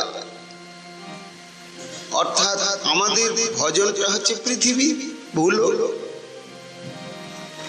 একটা মাইক জীব গুরু কৃষ্ণ প্রসাদে ভক্তিলতা বীজ প্রাপ্ত হয়ে যখন অকপট চিত্তে ভজন শুরু করলে, শ্রবণ কীর্তন জল সিঞ্চন শ্রী গুরুদেবের আনুগত্যে, এই সিঞ্চনের সহযোগিত গুরুদেব নিরমল গৌর প্রেম রস সিঞ্চন পুরাউল সব মনোয়াস। ওটি হচ্ছে গোড়ার কথা। তা ব্রহ্মাণ্ডকে ভেদ কর, ব্রহ্মাণ্ড শব্দ হচ্ছে কি ভূলোক, তারপরে ভূবরলোক, তারপরে স্বর্লোক, তারপরে জনলোক, মহলোক, তপলোক, সত্যলোক। সত্যলোক ভেদ করলে এই ব্রহ্মাণ্ডের অণ্ডটি শেষ হয়ে গেল। কিন্তু লতার গতি থামছে না, লতা উপরেই উঠছে। কেন উঠছে না, তার একটা অবলম্বন সে চায়, এবং সেই অবলম্বনটা নিচেতে নাই, ওটা উপর দিকেই রয়েছে। তার সপ্ত স্বর্গ, তার নিচে সপ্ত পাতাল, অতল বিতল সুতল তলাতল রসতল মহাতল পাতাল। এই 14 ভুবনের উপরে কি আছে না, মহাপ্রভু বললেন রূপ সেই লতা বেড়ে যাচ্ছে। কেন বেড়ে যাচ্ছে না, তার অভিষ্ট অবলম্বন একটি বৃক্ষ, সে বৃক্ষটা যেখানে সেখানে নেই, এমন জায়গায় রয়েছে সেটা একেবারে সর্বূর্ধ্ব লোক চলছে। চলতে চলতে কোথায় গিয়ে উপস্থিত হলে তবে যায় তদুপরি বিরজা ব্রহ্মলোক ভেদী পরম ব্রহ্ম পায়। তা ব্রহ্মাণ্ডের বাইরে রয়েছে বিরজা বলে একটি স্থান, তার উপরে রয়েছে ব্রহ্মলোক। এই ব্রহ্মলোক হচ্ছে যারা নির্বিশেষ ব্রহ্মের উপাসনা করে সিদ্ধি লাভ করে ব্রহ্ম জ্যোতির সঙ্গে বিলীন হয়ে যায়, তারা ব্রহ্মলোকে জ্যোতির্ময় স্বরূপ হয়ে থাকে, তাদের কোনো শরীর থাকে না। আর ওইখানে কারা রয়েছে না, ভগবানের হাতে যারা নিহত হয়েছে। প্রভু রামচন্দ্রের হাতে যত রাক্ষসগুলো নিহত হলো, ওরা সবাই মুক্ত হয়ে গিয়ে ব্রহ্মলোকে ব্রহ্মজ্যোতি কণা হয়ে থেকে গেল। তা সেই ব্রহ্মলোক পার হয়ে পরম বমে চলে গেল। পরম বম হচ্ছে অনন্ত বৈকুণ্ঠের উপরে যে ধামটি অনন্ত বৈকুণ্ঠকে প্রশাসন করছেন, সেটি পরম বম। তাহলে একটা বৈকুণ্ঠ না, বলে না, যত যত অবতার তত তত অবতারই বিষ্ণু তত্ত্ব, আর প্রত্যেক বিষ্ণু তত্ত্বেরই বৈকুণ্ঠ রয়েছে একটা। নৃসিংহদেব বিষ্ণু তত্ত্ব, বামনদেব বিষ্ণু তত্ত্ব, মৎস্য অবতার ওই বিষ্ণু তত্ত্ব, এই প্রত্যেকেরই বৈকুণ্ঠ রয়েছে। কিন্তু তার মধ্যে একটি মূল বৈকুণ্ঠ রয়েছে, সেটাকে বলা হয় পরম বম। মহাপ্রভু বলেন রূপ সেই পরম বম চলে গেল। পরম বমে কি লতা দেখছো, আমি যে গাছকে অবলম্বন করব সেটা তো এখানেও নেই। তখন আর উপর দিকে উঠতে শুরু করলো। তা শুরু করে কোথায় গেল, তদুপরি যায় গোলক বৃন্দাবন। পরম ব্রহ্মের উপরে রয়েছে নিত্য অযোধ্যা ভূমি। এই ভূমণ্ডলে যে অযোধ্যা, সেই নিত্য অযোধ্যারই দ্বিতীয় স্বরূপ। সেখানে প্রভু রামচন্দ্র স্বরূপে অনাদি অনন্তকাল সে অযোধ্যা ধামে রয়েছেন। তার উপরে রয়েছে নিত্য মথুরা ধাম, শ্রী বিষ্ণু দ্বারকা ধাম। সেই দ্বারকা ধামেরই একটি স্বরূপ হচ্ছে এই ভূমণ্ডলের দ্বারকা। তার উপরে রয়েছে নিত্য মথুরা ধাম। সেই মথুরা ধামেরই একটি অভিন্ন প্রকাশ এই পৃথিবীর বুকে যে মথুরা, সেটি। তার উপরে রয়েছে গোলক, যার নাম বৃন্দাবন। আর এই জগতের যে বৃন্দাবন সেটি হচ্ছে সেই গোলক বৃন্দাবনেরই অভিন্ন প্রকাশ। সেই গোলক, সেই অযোধ্যা, সেই দ্বারকা মহাপ্রলয় কখনো বিলীন হয় না, হারিয়ে যায় না। কিন্তু এই মাইক ব্রহ্মাণ্ডে যে ধামের অবতরণ হয়, ব্রহ্মাণ্ড লয় প্রাপ্ত হওয়ার সঙ্গে সঙ্গে তারা যথাস্থানে যথাস্বরূপে গিয়ে বিলীন হয়ে যান। কিন্তু ওই ধামগুলি কোনোদিনই বিলীন হয় না, তারা নিত্য শুদ্ধ স্বরূপে রয়েছে। মহাপ্রভু বলছেন রূপ লতা আর উপরে উঠে গেল, তদুপরি যায় লতা গোলক বৃন্দাবন। হ্যাঁ, সেখানে গিয়ে তার অভিষিত বৃক্ষটি পেয়ে গেল। লতারও অনেক ধর্ম আছে। আমি একবার কোথায় গিয়েছিলাম অনেক বহুদিন আগে, একটা পরগাছা লতা দেখেছিলাম। সে এক এক গাছে তুলে দিলে এক এক রঙের ফুল হবে। আম গাছে যদি তুলে দেওয়া হয় আম গাছেও বাঁচবে, কিন্তু ফুল এক রঙের হবে। অন্য গাছে যদি জিয়ালা গাছে রাখা হয় তাহলে ফুল আর এক রকম হয়ে যাবে। তা ফুল প্রাকৃত জগতের যদি লতার এইরকম ধর্ম বৈশিষ্ট্য থাকে, তা ভক্তি লতার ক্ষেত্রে থাকবে না কেন? ও মাচাতে উঠবে না বা অন্য কোনো গাছগাছালিতে উঠবে না, কৃষ্ণ কল্প বৃক্ষে করে আরোহণ। নিতাই গৌর হরি বল। সে যেমন তেমন গাছ চায় না, কল্প বৃক্ষ চায়। কল্প বৃক্ষের ধর্ম কি? বলে ওই বৃক্ষের তলায় বসে যা কল্পনা করা হবে সঙ্গে সঙ্গে বৃক্ষ তাই তাকে প্রদান করবে। তাহলে তো মুশকিল, প্রাকৃত জগতের কল্প বৃক্ষ তো মানুষকে তার জীবন অবসান করে দেয়, সেই রকম নাকি? বলে না না না, এটি হচ্ছে অপ্রাকৃত চিন্ময় কল্পতরু। সেখানে যদি কেউ উল্টা পাল্টাও কল্পনা করে তাহলে সেই কল্পবৃক্ষের ধর্ম আমি বিজ্ঞ জীব অজ্ঞ বিষয় কেন দিব, সচরণ অমৃত দিয়া বিষয় ভুলাইব। আমা ভজে বিষয় মাগে, এই বড় মূর্খ। তা আমি তাকে ভুল দেব না। কিন্তু মাইক জগতের কল্পবৃক্ষ দৃষ্টান্ত নেই যে একজন প্রতীক চলতে চলতে পথ হারিয়ে গভীর অরণ্যে চলে গিয়েছে, তার শেষ খুঁজে পাচ্ছে না।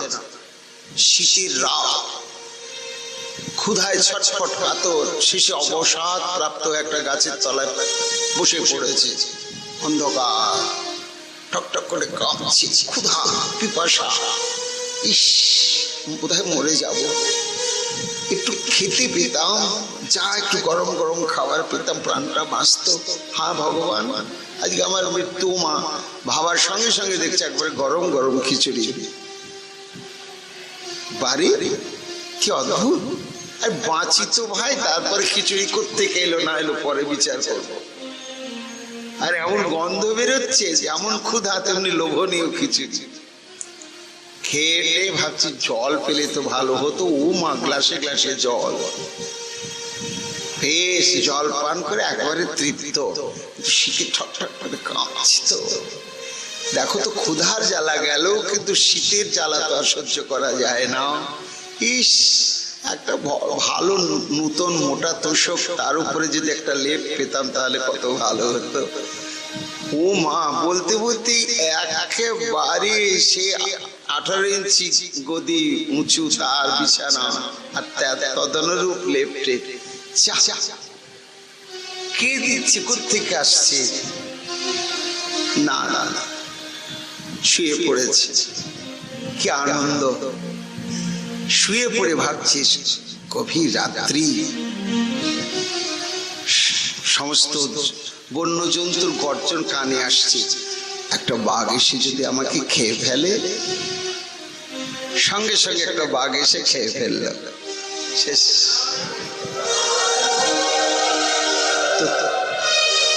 তত্ত্বটা কি ছিল ও তো জানতো না। ওই যে গাছের তলায় বসে ও ভাবছিল আসলে গাছটাই ছিল কল্পবৃক্ষ। ও তো সেটা জানে না, কিন্তু ওই গাছের তলাকে আশ্রয় করেছে, অবলম্বন করেছে, তলায় বসে বসে যা যা ভাবছে কল্পবৃক্ষ তার কল্পনা অনুসারে তাই দিচ্ছে। তো যেই ভাবলো একটা বাঘ এসে যে আমাকে খেয়ে ফেলে, ও তো কল্পনার বস্তু কল্পবৃক্ষ, তখন তাই তাকে দিয়ে দিল। মহাজন বলছেন না না গো, কৃষ্ণ কল্পতরু তদ্বৎ নয়, নিতাই গৌর হরি বল। এটা প্রাকৃত জড় কল্পতরু নয়, চিন্ময় কল্পতরু। এখানে কেউ ভুল করে যদি কল্পনা করে তাহলেও তাকে কল্পতরু তার বাঞ্ছিত অর্থাৎ জীবের নিত্য বাঞ্ছিত বস্তুটি প্রদান করে। চরণ তো কল্পবৃক্ষ, চরণটিকে আশ্রয় করে তো আমার গোবিন্দ, আবার চরণ যাকে আশ্রয় করে চরণ ধাম বলে ধাম কল্পবৃক্ষ। কেমন ওই চিন্ময় কল্পবৃক্ষ কিরকম বলে দেখো, ধামে এসে যদি কেউ ভসভস করে ঘুমায় তাহলে তো ঘুমানোর ফলটাই সে পাওয়া উচিত, কিন্তু ধাম বলছে তুমি ধামে এসেছো আর ঘুমাচ্ছ, তোমাকে ঘুমানোর ফলটা দেব কেন, সমাধিস্থ হওয়ার ফলটাই তোমাকে দেব। ধামে এসেছে এটা সেটা কিনবে বলি এই ওই বনবন বনবন বন করে সারাদিন ঘুরছে, তা ঘোরাঘুরির ফলটাই তো অন্যান্য শহরটাকে দেবে। ধাম বলছে না না, তোমাকে আমি পরিক্রমা করার ফলটাই দিয়ে দিলাম। নীলাচল মাহাত্ম্যে বলা হচ্ছে যে নীলাচলকে আশ্রয় করে মানুষ যদি গল্প গুজব করে, ভগবান তখন কি করেন বলে আমারই স্তুতি গাইছে বলে স্তুতি বন্দনারই ফল তাকে প্রদান করে দিবে। এই হচ্ছে চিন্ময় কল্পবৃক্ষের বৈশিষ্ট্য। ভক্তি লতা যে কোনো বৃক্ষকে আশ্রয় করে না, করবে না, কৃষ্ণ কল্প বৃক্ষে করে আরোহণ। তাহা বিস্তারিত হইয়া ফলে প্রেম ফল, ইহা মালি ছিনছে নিত্য শ্রবণাদি জল।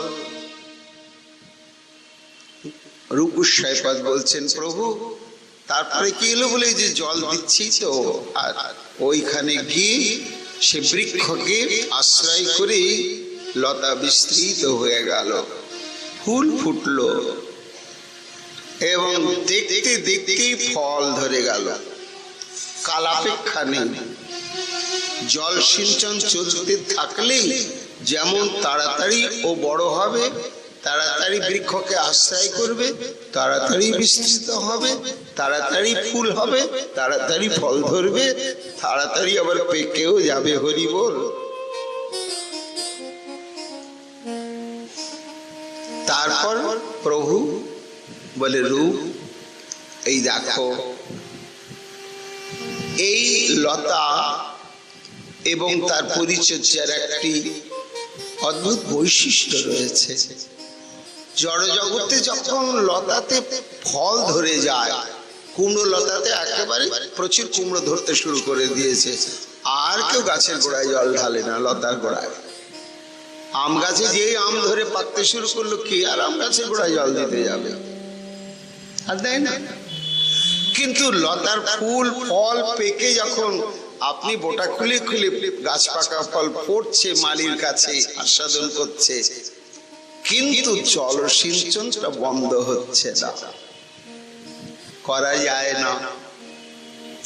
একটা অদ্ভুত সংবাদ, জগতে একমাত্র ভক্তি অঙ্গ সাধন ব্যতি রেখে যত প্রকারের সাধন আছে সিদ্ধি লাভ করার পরে সবই বন্ধ হয়ে যায়, আর সেগুলো কেউ করে না, করার কোনো প্রয়োজনই থাকে না। কিন্তু এই ভক্তি অঙ্গ যাজনের এমন বৈশিষ্ট্য যে সিদ্ধি লাভ করলেও এই অঙ্গ যাজন আরো আন্তরিক ভাবে বেড়েই যায়। কেন না, আগে শ্রবণ কীর্তন করছিল, নিতান্ত সাধনাঙ্গ রূপে ভক্তি লাভ করবার উদ্দেশ্যে। কিন্তু যখন সে প্রেম ভক্তি ফল আস্বাদন করলো, তখন ওই শ্রবণ কীর্তনের মধ্যেও প্রেম এত আস্বাদনের নেশাগ্রস্ত হয়ে গেল যে শ্রবণ কীর্তন জল ঢালাটা আর কিছুতেই সে বাদ দিয়ে থাকতেই পারে না। পারে কি? কখনো পারা যায় না, প্রমাণ নেই। আমাদের গৌড়ী বৈষ্ণব জগতে কোনো প্রাক চৈতন্য যুগে প্রমাণ নেই যে প্রেম ভক্তি প্রাপ্ত হওয়ার সাধক গভীর গুহায় গিয়ে আত্মসমাধিস্থ হয়েছে। না, শ্রবণ কীর্তনে মাতাল। কেন? একটা রস, সাধন ভক্তির রস, ভাব ভক্তির রস, প্রেম ভক্তির রস, সবই রস। এই জন্য আরম্ভেই বলে দিয়েছেন মহাপ্রভু ভক্তি রসের লক্ষণ। শুধু ভক্তি বললেন না, রস বললেন। মানে কি? শ্রবণ কীর্তন সবই রস, আস্বাদ্য রস। সাধক দশায় শ্রবণ কীর্তন, সিদ্ধ দশায় শ্রবণ কীর্তন। এখানেও শ্রবণ কীর্তন, সিদ্ধ দেহ প্রাপ্ত হয়ে নিত্যধামে গেলেও সেখানেও শ্রবণ কীর্তন, বাদ নেই। এই জন্য ইহা মালি সিঞ্চে নিত্য শ্রবণাদি জল, প্রেম ফল পাখি পড়ে মালি আস্বাদয়। এই প্রেম ফল ধরল কি? সেই প্রেম ফল না, কৃষ্ণ সেবামৃত ফল। সেটা কেমন? এখানে প্রেম ফল বলা হয়েছে, সেবামৃত ফল তো বলা হয়নি। না বললে ওটা মেখে আছে। কেন? সেবাটা যদি প্রেম মাখা না হয় তাহলে সে তো সেবাই হবে না। পত্রং পুষ্পং ফলং তয়ং যো মে ভক্তা প্রযচ্ছতি। ভক্তি শব্দ প্রেম ভক্তি। প্রেমের সঙ্গে যদি কেউ ভক্তি যাজন না করে তো হবে না। এই জন্য প্রেমটা তো মেখেই আছে। এই জন্য প্রেম ফল মানেই হচ্ছে প্রেম সেবা ফল। এই প্রেম সেবা ফলটি আস্বাদন করে মালি। এই সেবা বা প্রেমামৃত বা সেবামৃত ফলের দুটো দিক রয়েছে। কোন দিক আস্বাদন করে মালি? না, যখন সুখৈক্য তাৎপর্যময়ী সেবা বাসনা নিয়ে ভক্ত সেবা করে চলেন, তখন ভগবানের চরম সুখ হয়। সেই সেবা গ্রহণ করে ভগবান আত্মহারা হয়ে যান, আনন্দে সুখীহারা।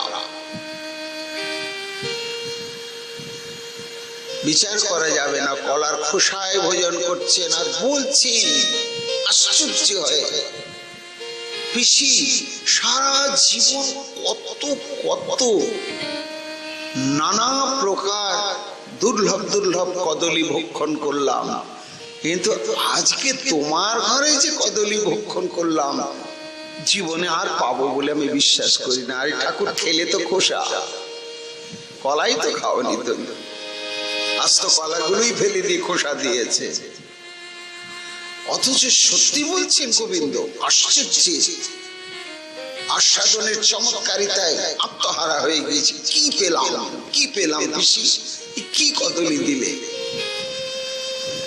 তার মানে কলাও নয়, খোসাও নয়, প্রেম। এই যে কদলীর খোসাটি ভোজনে যে আত্মহারা আনন্দ, এটি যখন ভক্ত অনুভব করে তখন আনন্দের বন্যায় তার বুকটা একেবারে প্লাবিত হয়ে যায়। সুখ পেয়েছে তুমি, তোমার এত আনন্দ হচ্ছে, একটু তোমাকে আমি আনন্দ দিতে পারলাম না। সেবা গ্রহণ করে ভগবানের এই উপচে পড়া আত্মহারা আনন্দ দর্শনে সেবক ভক্তের বুকখানা ভরে যায়। এটি সেবামৃত আস্বাদন। শুধু সেবা করতে পেরেছি বলেই নয়, সেবা, তোমাকে সেবা করিয়ে তোমাকে যে আনন্দ সুখ দিতে পেরেছি, এটি অনুভব করেই বিভোর হয়ে যায় প্রেম সেবা সাধক। মহাপ্রভু বলছেন এই সিঞ্চন কাজটি চলতেই থাকে, কিন্তু রূপ বর্ণনা তোমাকে যত সহজভাবে করছি, বাস্তবে কিন্তু অত সহজ নয়। কেন প্রভু?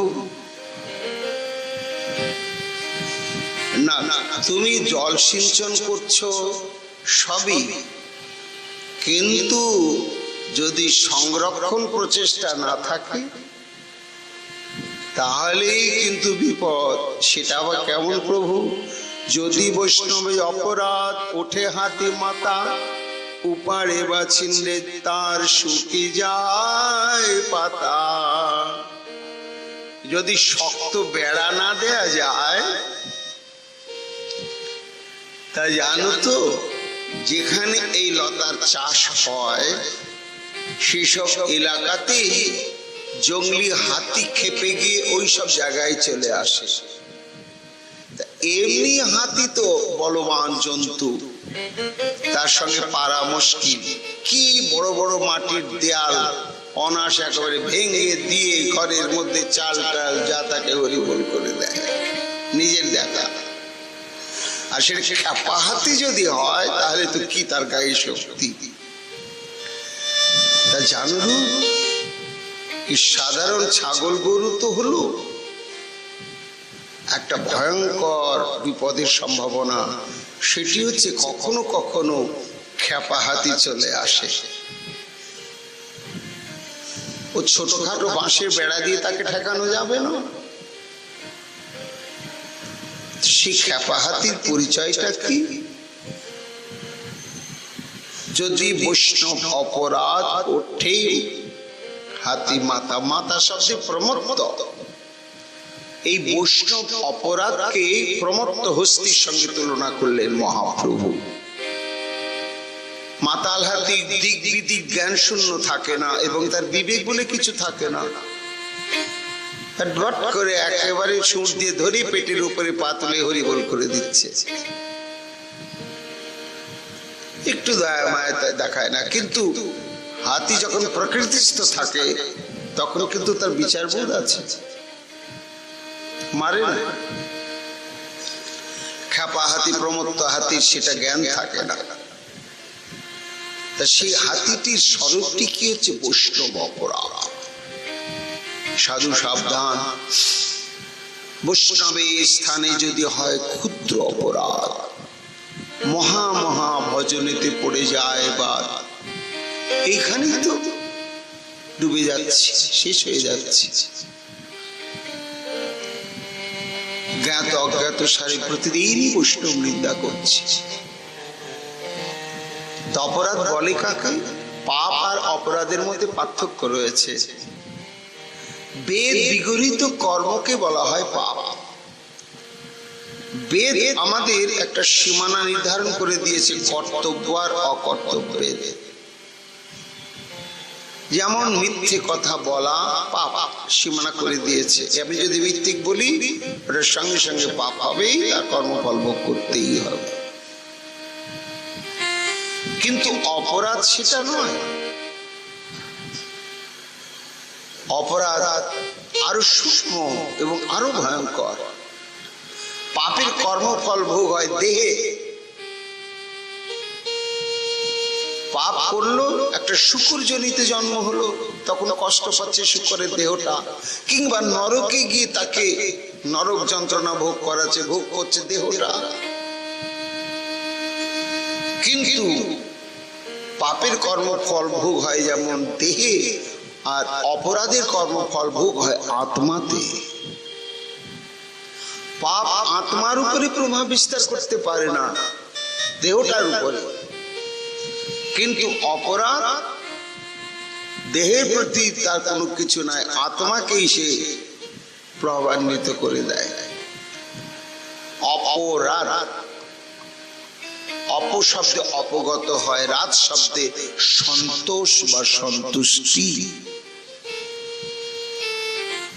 নাম অপরাধ মানে নামের প্রতি যে সন্তুষ্টি সেটি অপগত হয়, যেসব ঘটনাকে কেন্দ্র করে সেগুলোকে বলা হয় নাম অপরাধ। তেমনি সেবার অপ্রীতি আসে যে যে ঘটনা, যে কর্মগুলোকে অবলম্বন করে সেগুলো সেবা অপরাধ। তেমনি যে সমস্ত কর্ম বা ঘটনার অবলম্বনে বৈষ্ণবের সন্তুষ্টি আমার প্রতি হারিয়ে যায় সেটা হলো বৈষ্ণব অপরাধ। তা এখানে মহাপ্রভু নাম অপরাধ, বৈষ্ণব শ্রী বিষ্ণু সেবা অপরাধের কথা বললেন না, বললেন বৈষ্ণব অপরাধের কথা। অর্থাৎ এই বৈষ্ণব অপরাধ পরোক্ষে প্রত্যক্ষে নাম অপরাধ সেবা অপরাধের সঙ্গে জড়িয়ে রয়েছে।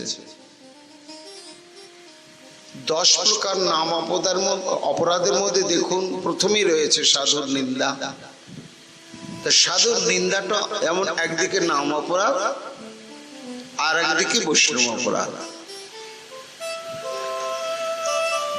আর একটি হচ্ছে গুরু অবজ্ঞা। তা গুরু তো মহৎ তত্ত্ব, বৈষ্ণব তত্ত্ব এবং সাধু তত্ত্ব। তা তাকে অবজ্ঞা করলে যেমন নামের কাছে অপরাধ হলো, ওটা কিন্তু বৈষ্ণব অপরাধের মধ্যেও গণ্য হয়ে গেল। যেহেতু আমার গুরুদেব পরম ভাগবত, তিনি বৈষ্ণব,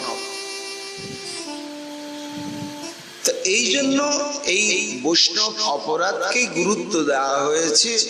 ভজন সাধনের ক্ষেত্রে আমরা নাম সেবা অপরাধ সম্বন্ধে যতটা সচেতন হব, হতে তো হবেই, নিশ্চিত হতে হবে, কিন্তু তার চাইতে ভয়ঙ্কর ভাবে সচেতন হতে হবে বৈষ্ণব অপরাধ থেকে। বোঝা যায় না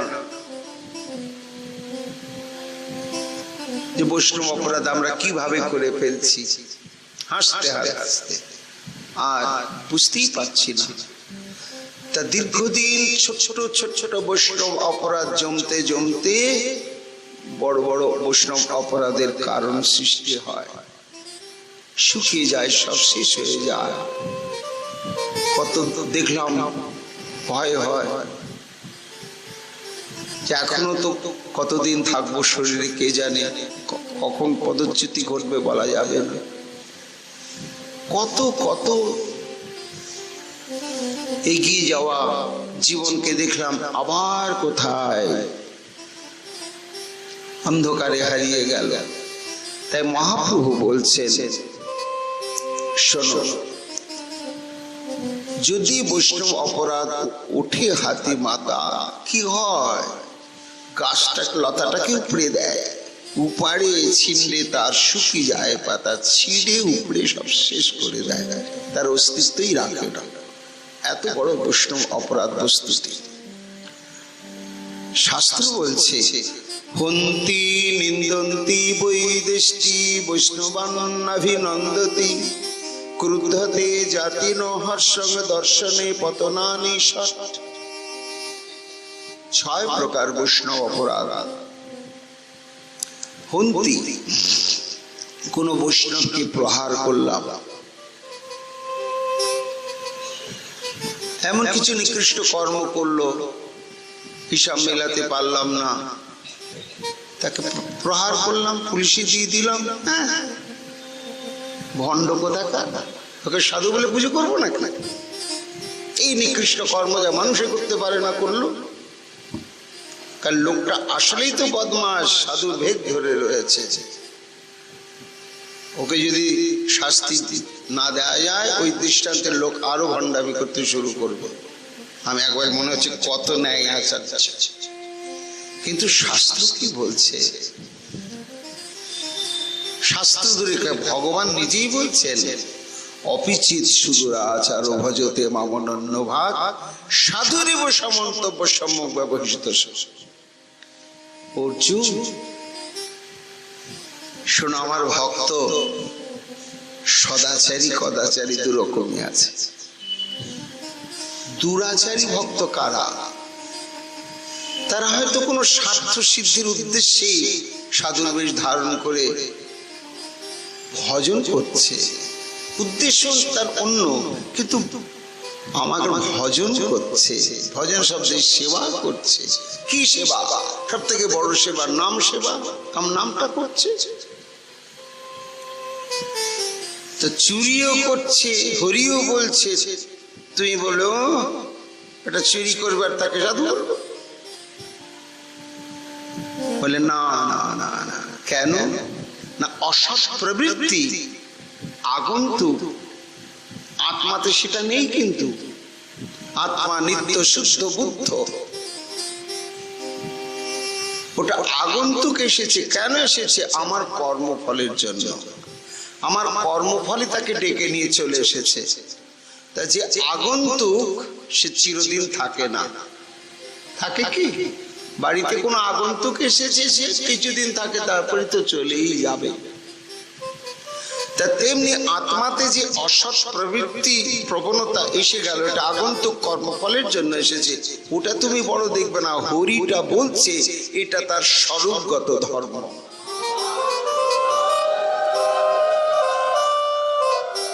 চুরি করাটা আগন্তুক স্বভাব, ওটা তুমি তাকে জেলে পাঠাও কিংবা তাকে নিকৃষ্টতম শাস্তি দাও, তাতে কিছু যায় আসে না। ওটা একদিন চলে যাবেই যাবে। ক্ষিপ্রম ভবতি ধর্মাত্মা শান্তি গচ্ছতি, তাড়াতাড়ি চলে যাবে। যেহেতু হরি বলছে, তো হরি বলাটা যদি বাদ না দেয়, তাহলে চুরি করার মনোবৃত্তি হরি তাকে তাড়িয়ে দেবে। এই জন্য সাধুরেব সমন্তব্য, তাকে একমাত্র সাধুই ভাববে। বড় কঠিন, কিছুতেই পারা যায় না, এটা পারাই যায় না। সাধুদের সঙ্গে আমরা জাগতিক বন্ধু বান্ধব আত্মীয় স্বজনের মতো মিশে যাই, প্রাচীরটা রাখি না যে উনি সাধু আর আমি একজন আলাদা। এইভাবে প্রাকৃত বুদ্ধিতে মেশাটা আরো বেশি সর্বনাশ করে দেয়। পরবর্তীতেই তখন তাদের সমালোচনায় মুখর হয়ে যায় আমরা। তা এই জন্য হন্তি নিন্দন্তি, নিন্দা প্রহার করলাম না, নিন্দা করছে বলে করেছে তো বললে অপরাধ। কিন্তু শাস্ত্র বলছে কি দেখুন, যে নিন্দিত কর্ম করে আর যে পরিমাণ পাপ হয়, আর সেই নিন্দিত কর্মের জন্য সেই ব্যক্তিকে যারা বিনা কারণে নিন্দা করে, তার দ্বিগুণ পাপ তাদের হয়। এগুলো কে বুঝবে? আমরা বুঝতে পারি না, গায়ের জোরে বুদ্ধির জোরে দৌড়গুলো শাস্ত্র বলেছে। কিন্তু এই যে শুধু সাধু কেন, জীব মাত্রেরই নিন্দা করা উচিত নয়, বন্দনাও করা উচিত নয়, নিন্দা করা উচিত নয়। বন্দনা করলে নিন্দা করার অপেক্ষা থেকে যায়, নিন্দা করলে বন্দনার অপেক্ষায় থাকে কিচ্ছুই নয়। কার বন্দনা করব? একমাত্র বন্দনীয় হচ্ছেন ইড্ড আমার গোবিন্দ। মহাপুরুষ সাধুর বন্দনা কি? সাধুত্ব তো ভগবত কৃপায়, আসল বন্দনীয় তো তিনি। এই জন্য সব থেকে নিরপেক্ষ থাকা পারা যায় না, কিন্তু চেষ্টা করতে হবে। নিন্দা তারপরে বলা হচ্ছে হন্তি নিন্দন্তি বই দেশটি, দেশ পোষণ করা, বিদ্বেষ ও দেখলে কাজ হয়ে যায়। টপ টপ নিন্দা করি না, সরাসরি তাকে আঘাত দিয়ে কথাও বলি না, ভেতরে ভেতরে সহ্য করতে পারি না, চলে যায়। এইটা একটা অপরাধ হয়ে যায়। তারপরে নাভিনন্দতি, কোন বৈষ্ণব দেখলাম তাকে অভিনন্দন করলাম না, দেখার সঙ্গে সঙ্গে জয় রাধে রাধেশ্যাম, জয় হোক জয় হোক, হ্যাঁ প্রভু কি মহারাজ, ভজন কুশল তো, সুভাগমন হচ্ছে কোথার থেকে, এই যে উৎফুল্লিত হওয়া যদি না হয় এটা অপরাধ, বৈষ্ণব অপরাধ। এই বৈষ্ণব অপরাধ মত্ত হাতি যদি ওঠে ভক্তিলতা শেষ হয়ে যাবে। আর শাস্ত্র বলছে যে ভজনানন্দী মহাত্মাগণের যখন স্ফূর্তি, এই লীলা স্মরণের স্ফূর্তিটি ছেদ পড়ে, তখন সে যে যন্ত্রণা বেদনা এটা ভাষায় বলা যাবে না। দৃষ্টান্ত দিয়েছেন কোন মহাধনী ব্যক্তির যদি অমূল্য মহাসম্পদ কোন ভয়ঙ্কর দস্যু বলপূর্বক নিয়ে এসে তাকে একেবারে নিঃশেষ করে চলে যায়, তখন সর্বস্ব হারা হয়ে তার যে মনোবৃত্তি হয়, ধ্যানবর্জিত সাধুর মনের অবস্থা তাই। হাহাকার, একদিন দুদিন তিন দিন আর সহ্য করতে পারছেন না, তখন তিনি সমস্ত বৃন্দাবনের বৈষ্ণবদের আমন্ত্রণ জানিয়ে কারণ জিজ্ঞাসা করলেন। তখন সবাই বললেন যে ওই কোথাও না অজ্ঞাতসারে আপনার কোনো বৈষ্ণব স্থানে অপরাধ হয়েছে, তো জানা তো যাচ্ছে না। সঙ্গে সঙ্গে চরণে পড়তাম, তাহলে উপায় কি? বলে আপনি একটি বৈষ্ণব সেবার আয়োজন করুন, সবাইকে আমন্ত্রণ করুন বিনীতভাবে, নিজে গিয়ে যিনি আসবেন না বুঝতে হবে ওইখানে কিছু আছে। আমন্ত্রিত হলেন সমস্ত ব্রজবাসী বৈষ্ণব, ওই এলেন না খঞ্জ বৈষ্ণব। বলে এইরকম জঘন্য অপরাধ করে আবার বৈষ্ণব সেবা এলেন না। তখন সমাগত বৈষ্ণবগণ বললেন যে ওর কাছেই কোনো অপরাধ হয়েছে। তো সঙ্গে সঙ্গে গোসাইজি তার কাছে গেলেন, কাঁদতে কাঁদতে সমস্ত ঘটনা বললেন। আপনি গেলেন না, কি তুমি আমাকে দেখে এরকম হাসলে, জানা ধরা পড়ে গেল, কবে বলুন তো কি, বলুন তো কি। সমস্ত বিবরণ শুনে তখন তিনি স্মৃতির স্মরণী ধরে সেই দিনে সেইখানে পৌঁছে গোসাইজি জানলেন, ও লীলাতে আমি এই অদ্ভুত রাধা গোবিন্দের একটা লীলা দর্শন করে সেখানে আমি তো রাধা দাসী, আমি হেসেছিলাম, আর সেই হাসিটা আমার এই যথাবস্থিত দেহ প্রকাশ পেয়েছে। আর তাই উনি দর্শন করে ভেবেছেন যে তাকে দেখেই হেসেছি, ক্ষমা চাইলেন বারবার। তখন তিনি বললেন, যদি ইহাই সত্য ঘটনা হয়, আমিও রাধারানী চরণে প্রার্থনা করি আপনার চিত্তবৃত্তি অপরাধ মুক্ত হয়ে আবার সেই স্ফূর্তিতে প্রবেশ করুন। তা এই যে বৈষ্ণব অপরাধ যে কত বড় ভয়ঙ্কর বস্তু, সেটি মহাপ্রভু গুরুত্ব দিয়ে বোঝাচ্ছেন রূপ গোস্বামী পাদকে, যে লতাটাকে শুধু বুনলেই হলো না, জল ঢাললেই হলো না, বেড়া দিতে হবে। এখন প্রশ্ন হচ্ছে এই বৈষ্ণব চিনব কি করে? বৈষ্ণব তো চেনা বড় মুশকিল। কি কি লক্ষণে বৈষ্ণব চিনব, এটাও যদি আমরা একটুখানি না জেনে থাকি, তাহলে তো এই অপরাধ আমরা করতেই থাকবো। তা আমাদের জানা দরকার যে কাদেরকে আমরা মোটামুটি বৈষ্ণবের মধ্যে গণ্য করব, এবং সেই সমস্ত লক্ষণযুক্ত যারা, তাদের বিষয়ে আমরা সাবধান হব, এটা আমাদের জানতে হবে। তা এটা কোথায় জানবো, কে জানাবেন? ওই চৈতন্য মহাপ্রভু। এই বৈষ্ণবের কি কি লক্ষণ, কাদের বৈষ্ণব বলবো, এবং তাদের বিষয়ে অপরাধ সম্বন্ধে সচেতন হব, এই বিষয়ে আমরা বিকালবেলা আবার মহাপ্রভু এই বৈষ্ণবের পরিচয় দিতে গিয়ে যা যা বলেছেন সেটা আমরা শ্রবণ কীর্তন করব। এখনকার মতো আমাদের গৌর কথা এখানেই বিশ্রাম লাভ করছে। নিতাই গৌর হরি বল।